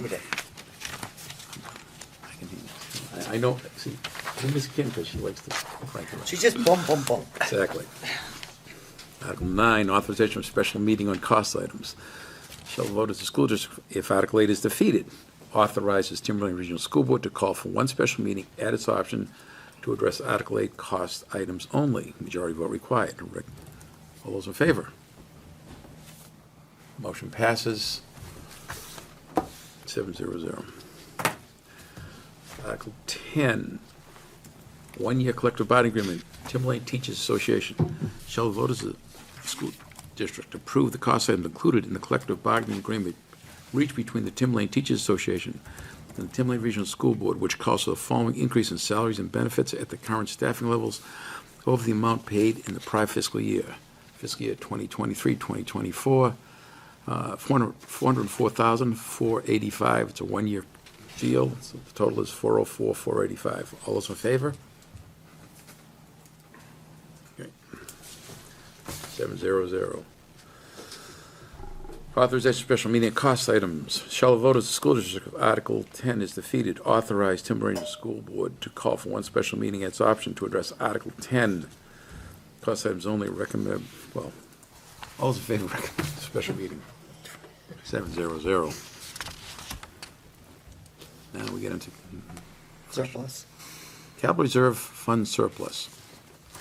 Shall the voters of the school district raise and appropriate up to $250,000 to be placed in the school building reconstruction, capital improvement, land purchase capital reserve fund established in 1996, with such amount to be transferred from those funds in the June 30, 2023 unassigned fund balance available for transfer July 1st of this year, which were apportioned as of capital expenses in 2022-2023 in accordance with Article 6 of the Timberlane Regional School District Article Agreement. No amount to be raised by additional taxation. Majority vote required. All those in favor of the article? 7-0 pass. This is also Can I ask a recommended. question before you read the next one? Sure. Actually, it was recommended by the budget committee too. 7-0. Why didn't the budget committee do the general acceptance of reports? I have Article 13, 2 or 4 and 3 were against and 3 abstained. But these numbers don't match the original. I think those are numbering. Yeah. That was we changed the shifting of the numbers. Yes. We moved the Right. lease up to number 3, so everything got shifted down. This sheet does not match the okay. But there was one that they didn't, Okay, the one that they originally, and it was because of the wording, it's actually number 14. 14 was the one that the budget committee originally did not, they were split on. okay. And now it's a 700? Yes. That's been, okay. Yes, because of the wording change, and now that there's no additional taxation, they understand what the purpose of it is, that's why it's now fully approved. by Thank the you, budget. because that's the first time I'd ever seen that, so that was a big kind of Yeah, in my it's been- face. It's been rectified. Okay, thank you. Sorry. I went 14, not 13. All right. So, Article 13, general acceptance of reports. This is a tough one. Shall the vote of the school district accept reports of agents, auditors, and committees as written in the 2022 annual report? All those in favor? So it's recommended by the school board, 7-0. Emergency, Article 14, Emergency Contingency Fund.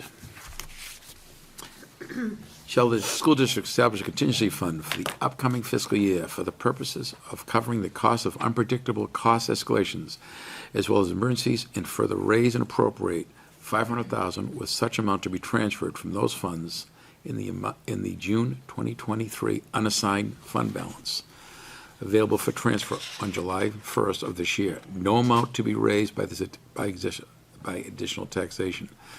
Any appropriation left in the fund at the end of the year will lapse to the general fund and be used to offset local education property tax rate. Majority vote required. All those in favor? Recommended by the school board, 7-0. Article 15, fund balance retention. So the school district vote to authorize indefinitely until rescinded to retain year-end unassigned general funds in an amount not to exceed in any fiscal year 5% of the current fiscal year's net assessment in accordance with RSA 198:4B, Roman numeral 2. Majority vote required. Those in favor? Passes. Recommended. School board. Whoa, I'm sorry? whoa, try that again. Okay, all those in favor? Opposed? Okay. Motion passes 6-1-0. Thank you. You're welcome. Article 16, use of capital reserve fund. Shall the voters of the school district appropriate the sum of $950,000 to repair, maintain, improve, or replace the high school boilers and related facilities, to authorize the district to withdraw the sum of $950,000 from the existing school building construction, reconstruction, capital improvements, and land purchase capital reserve. No amount to be raised by additional taxation. Majority vote required. All those in favor? Opposed? 7-0. Recommended by the school board, 7-0. Also recommended by the budget committee. So now we have gone through our warrants. Hopefully we get a good turnout here at the deliberative here, February 9th. So which gets us into the next item here on the agenda here, which is voting postcard and voter's guide. Very nicely done in Timberland colors. Very nice, isn't it? Thank you. That's Kelly and Ken and Kerry and who else? Just Kerry. Just Kelly, rather. It's all Kelly. So you just need to know that if there are any suggestions, they're coming right to you. Right. So what this is right now, is this a draft or is this done? What? It's a draft for you all to look okay. at, right. And you'd be sent to a printer, it wouldn't, it would Right. be folded a little bit neater. Right. Yeah, well, folding doesn't, Well, and the printing would be different as well, it'd be clearer. And these are just two pieces of really an information blast that we'll be putting out with regard to providing information to all of the residents in all of the towns. The mailer that we're calling it, the postcard, just to give that basic information as to the deliberative session as well as the voting day in March. The voter guide is to give some more information with some explanation regarding some of the warrant articles. And I'm gonna be honest with you. Sure. I wish this could be mailed. No, that will be mailed. This will be mailed? It would be mailed to all residents. All residents, yeah. Only if you ask nicely, then she'll live. Yep, that would be mailed as well. Yeah. Like Wheaties. I'm asking only because, like, where would the mailer go? I need them to send me a template for who we're going to go with. The quotes have very Okay. differently hand drafted. Because you need like one of these, Right, so you need to have, yes. Right? Spot for it, right. okay. Because I think when Kim was Postage. talking, yeah, the postage and all that. But I think when Kim was talking about a mailer to especially describe the lease, right? That was I think was her big intention, was to get the lease going. And I think this explains. Well, It has the legal words and then the explanation. That's what we were going for, right? Right, but I didn't realize this could be mailed because it was full on see what all you mean. sheet. Oh, no. Gotcha. I love it. I think it's great. My only recommendation is the very first graphic on the inside. If that could be bigger, that's the kind of powerful one. Again, that's just my 2 cents. I think that's good feedback, Mark. Yeah, it's. People look at pictures more than they read, unfortunately. I have several things that I would change on here. So visually, I mean, the theme, the colors look great, but I could see someone being visually impaired having trouble reading it. I'm also curious, are we going to have a specific landing page for people to go to when they go to our website? A what? A landing page? Yes. Okay. Yes. So that link should be there. I know we talked about this, Chris, but on Article 2 for the explanation, it says that the article, or this article forecasts the revenue and expenses, but it's rather the district that's forecasting the revenue and expenses for the school year. And I don't know, that's a good question. I'm not too sure if we really want to have the full article listed here. I don't know if we could have it shortened or at the very least put that below our explanation. Because you start out here, you have an introduction, and then you jump right into the articles. And there's really no explanation of, okay, we're going to show you some of the articles. We're going to show you what it looks like. We're going to explain to you how to really interpret it or how to read this. Along the same lines of that article, the pie graph below there, yes, you're detailing certain aspects or certain expenditures within the district, but it doesn't add up to the proposed budget. Those are just the drivers, the major drivers. Okay, that we're but showcasing. that's not explained anywhere, so that could be confusing to some people. It does say, depicted in the graphic below are the drivers. It's there, but I understand what you're saying. It's not on the graph itself. The drivers represent what percentage approximately? Well, 90+%. 90-some odd %. So a gray place represents 9.2% of other would solve, or It's about 6.5 of the 6.9. you can get a wedge that small. Oh, it's small Teacher too. here, That's the teacher whole here. thing. It's very small, the visual, and I agree with Michael that for a flyer, you don't need the article. You don't need that full article. You need, statutory, you need the article on the warrant.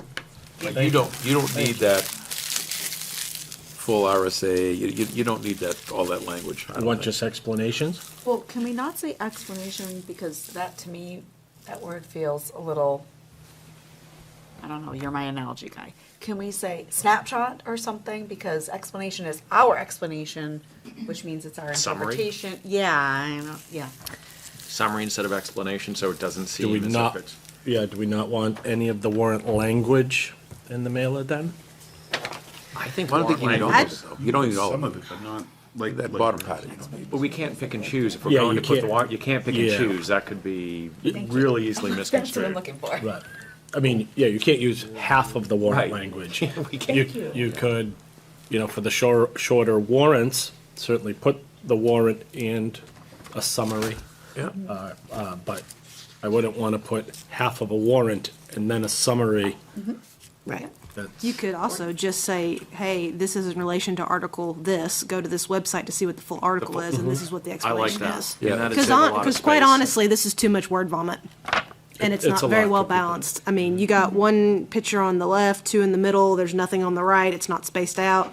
You need this blown up as big as could be, you need to bold key words to So grab you're- attention. Katie, tell us how you really feel. Yeah.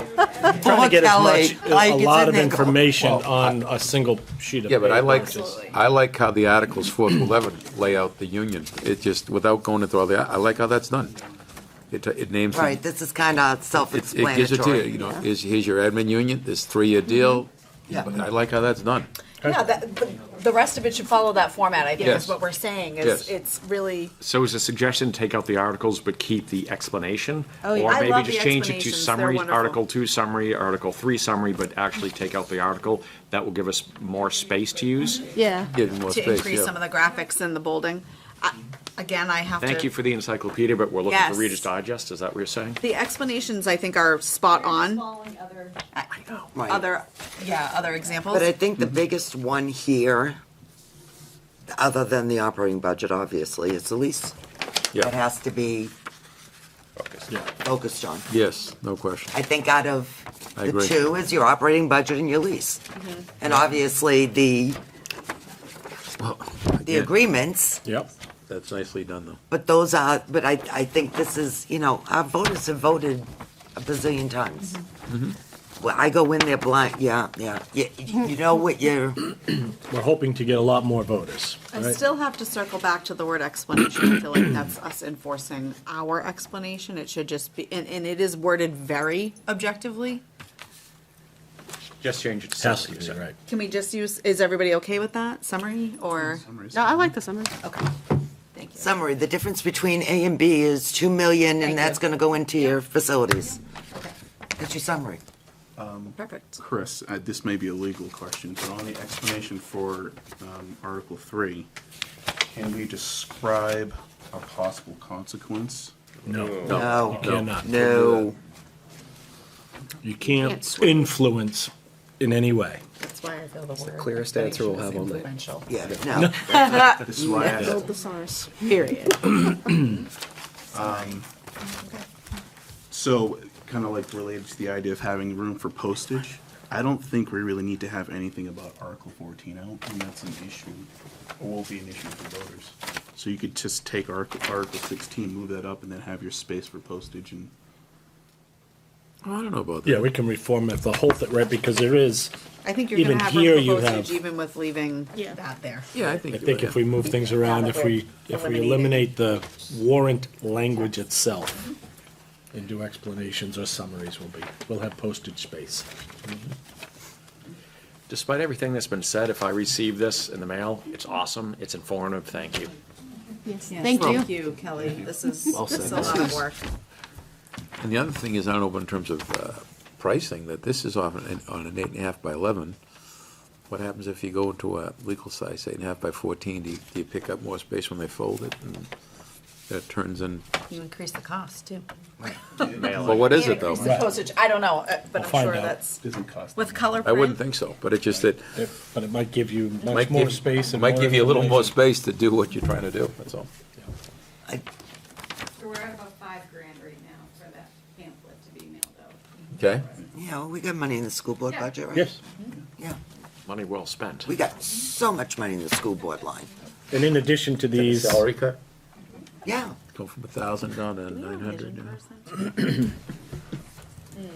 Yeah. in addition to these mailers, the mailers, the real goal of the mailer is to reach those members in our community that are not our Don't go out. families. yeah. Right, we have emails for all of our families, so there'll be, email blasts with information, things that are sent digitally, doing videos, explaining different things, trying to keep them a minute or less, so people can just click on whichever one, but if it just comes via a phone, you can click on, the link on your phone and watch the video, and, then go to the website and see different videos for different topics, right? For different, different activities and things that you might want to learn about as part of this process.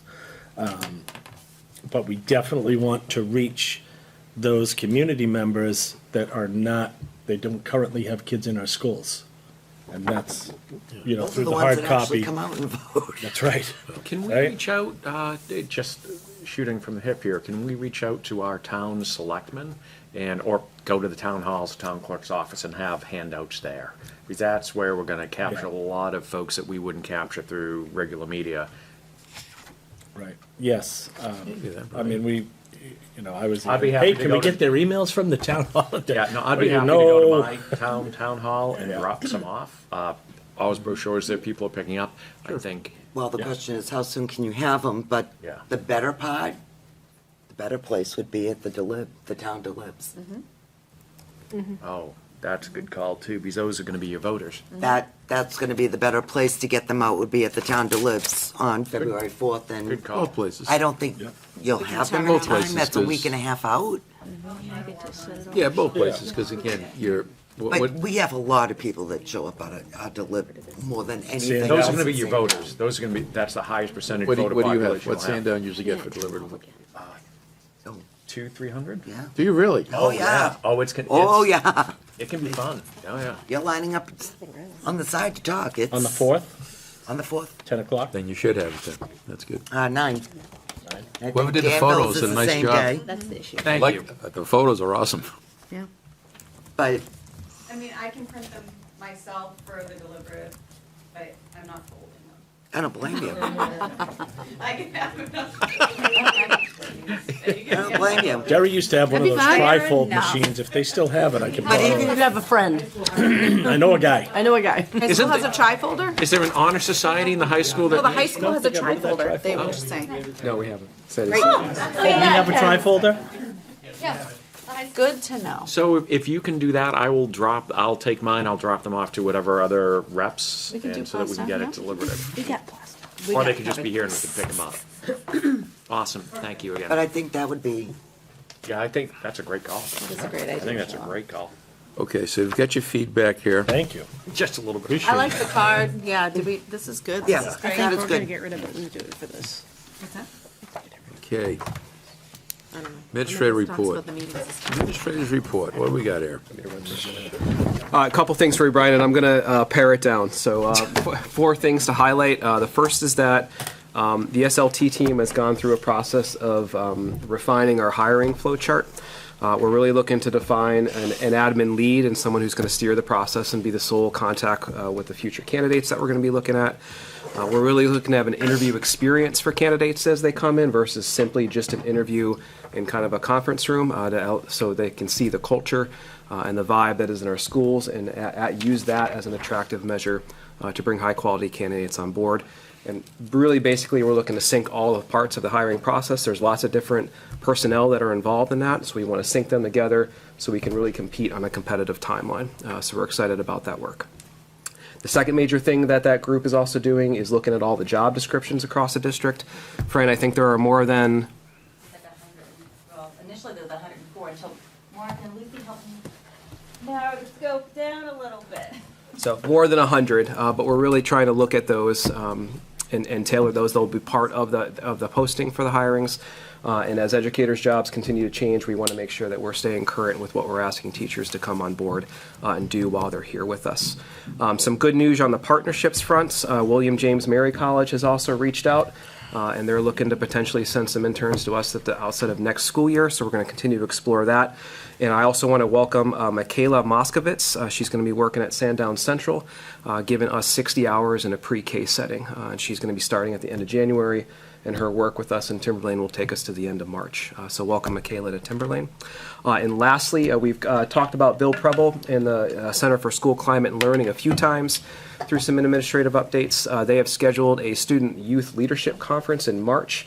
So it's going to be an opportunity for us at the secondary level and some SLT administrators to go and observe that. We're going to be seeing students working with the staff members in their respective schools about the work that they're doing there. It's going to give us a little taste about maybe an opportunity that we can jump into with Bill in New England College and the Center for School Climate and Learning down the road. So it'd be a good kind of expose for us to talk with kids that have done that work and to be learning of the outcomes and benefits to see if it's going to be a match here in Timberlane. Fran, why do I think, Brian, that these job descriptions were just gone through? I'm sorry? Weren't the job descriptions just gone through? Didn't Brian Cochran have Dana? Didn't they clean up those job descriptions? Supposedly. Supposedly. It was never done, though. It was never completed. Okay. Right? That's... So, but we're working to do that, Yes. and we're going to do it, and we're going to do it well, and yes. Thank you for following through. Yeah, that's great. That's why I kind of shocked when you said it. I was like, wait a minute. Yeah. Okay. All right, thank you. I'll start with Max Oreo, who's up. Some of you might know Max, graduate. Max graduated last year, Atkinson young man. As I was very fortunate to be invited and attended the ceremony, his induction ceremony and luncheon, as he was inducted as an Eagle Scout for Troop 9 out of Atkinson. They have a couple more students up and coming. who will likely over the next year or two that will be inducted as Eagle Scouts. Mac's project was the a ramp for people with disabilities who struggle with ambulation, formerly known as handicapped ramps. At the First Congregational Church in Atkinson, it was an excellent ceremony. I got to meet a lot of people there, state reps, state senator was there, State Senator Abbas, and his family just put on a great ceremony.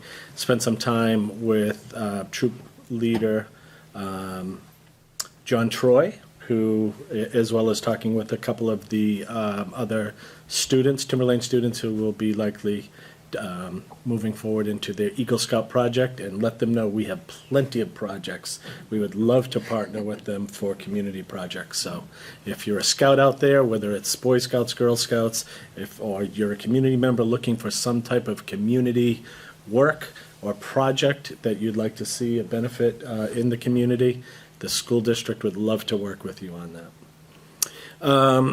January 7th, it's been a while since we've had a meeting, but January 7th, I did attend the New Hampshire All-State Chamber Ensemble. I know we've talked about it before, so I won't go big into it, but just the opportunities that the students have. They spend the day working with instructors from Berkeley, Keene, UNH, New England Conservatory. They spend all day there. We had drummers. Timberlane was hands down, and every year, it seems, is hands down the most well-represented in the state. It's a testament to our performing arts, our music teachers, our theater teachers, you name it, just our overall community and the support that the school board and our community have provided to our students to participate in these kinds of opportunities. So it was a long day for the students, but the performances that evening were outstanding. Let's see, I attended a couple, and Justin has attended a couple of the PTAs. I think at this point we've hit everybody but everyone, right? And just giving information about the proposed budget. Again, just part of the overall information. Really what we're focusing on is trying to engage our community. It's not just about the political message that we're sending out there regarding budget, regarding warrant articles. It's really what we need to do in order to engage our community. We had a professional development day today, and in the welcome, as I did at the beginning of the school year, the first day of teacher workshops, really spoke to the fact of reaching out to families. We engage our community through our work with their kids. Right? We'll send these home, we'll send the postcards, we'll send the information flyers, I'll have videos on, I'll leave messages, I'll probably annoy some people with the amount of messages and videos and whatnot that you wind up getting on your phone. The real engagement happens with the teachers and our paraprofessionals, our administrative assistants, our administrators, everybody working with kids and their families to be part of the educational process. That's how we build a community. That's how we're going to continue to grow as an educational community. So I apologize in advance if you're going to be annoyed by my messaging, but you're going to get more of it. And we want to create more and more opportunities for all community members, not just students and families, but all community members to participate in the educational process and really help our community grow overall. And, we've already talked about the dates of the deliberative session, all of that, but please come out to it on the 9th and let your voice be heard, regardless of what you want to support, how you want to vote. It's your opportunity. It's the biggest opportunity we have, and New Hampshire is unique to be able to have a very grassroots opportunity for all members of the community to participate in what we are providing as an educational community. That's it. Okay, sir. Thank you. Media reports. Go down this side of the room here. Michael? We had our curriculum assessment committee meeting earlier this week. Caught up on some things since the last meeting was canceled, and we're looking to bring forward at least one agenda item in the next school board meeting. Great. Katie?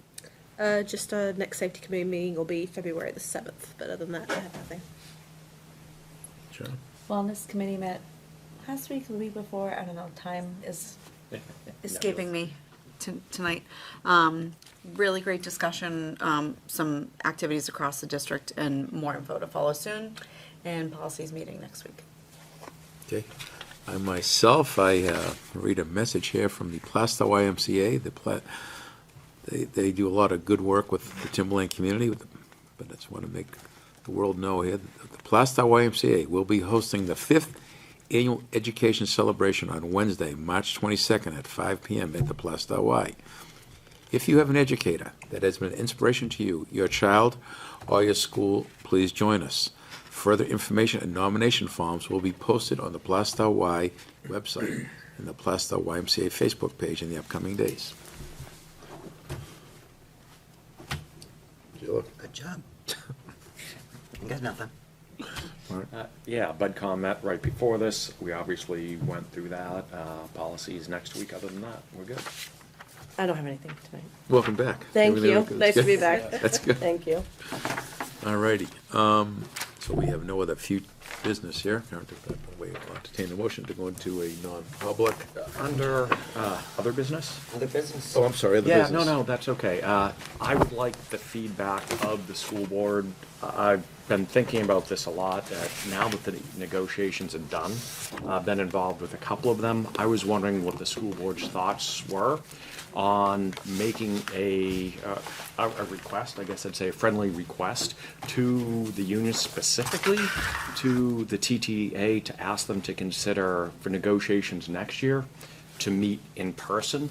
And I say that only because I've been involved with a couple of negotiations, and I think the face-to-face negotiations tend to go smoother. There's less room for misunderstanding. There's a lot more give and take. The communication is just much easier. The process is a lot smoother than going via Zoom or via an intermediary, so that you're not even seeing the people that you're discussing topics with. And being face-to-face also helps eliminate some of the confusion and miscommunication which I saw take place. And barring that, if they do not want to, for whatever reason, meet face-to-face, though the other unions, it has worked well with them, and we're still going to be negotiating remotely, to ask them to consider having or allowing this to be an open negotiation, so that members of their constituency and our constituency, school board members as well, could listen in, but in a non-participatory way. So you can't, you couldn't raise your hand. Your members that are elected are still your members that are elected to represent you, but so that they can see and we can all see the process as it evolves. I know that I spoke with a lot of you during these communications, and you're saying, so what's going on? What's the process? Just trying to keep up to speed, and it's a challenge with a group of this small. I can't imagine the challenge with a group of hundreds and hundreds. So asking them to consider having it be open so that all their membership can listen in to know what it is that we are offering as a group and know what it is that is being responded to as a counter proposal. I think that would eliminate a lot of the misunderstandings that did occur.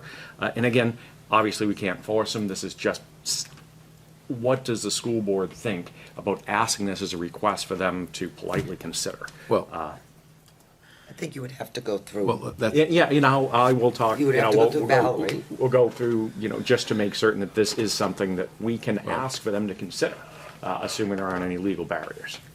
that's the point. Something you obviously want to deal with for the incoming school board, but that'd be right up there with the first meeting of ground rules. So whatever their council and that, they would have to agree to it. So that's all. Of course they have to. So this is just a request for them to consider it. I mean, if the school board, if you're not comfortable with that, Well, it's not that I'm not comfortable. yeah. I'm just saying it's again, you have two different groups and then basically and. I guess I'm stating my desire, and I don't know who the chair will be next time. I'm not You don't even know who's sure. going to be on the board either. Right, so. we don't know who's going to be in the board.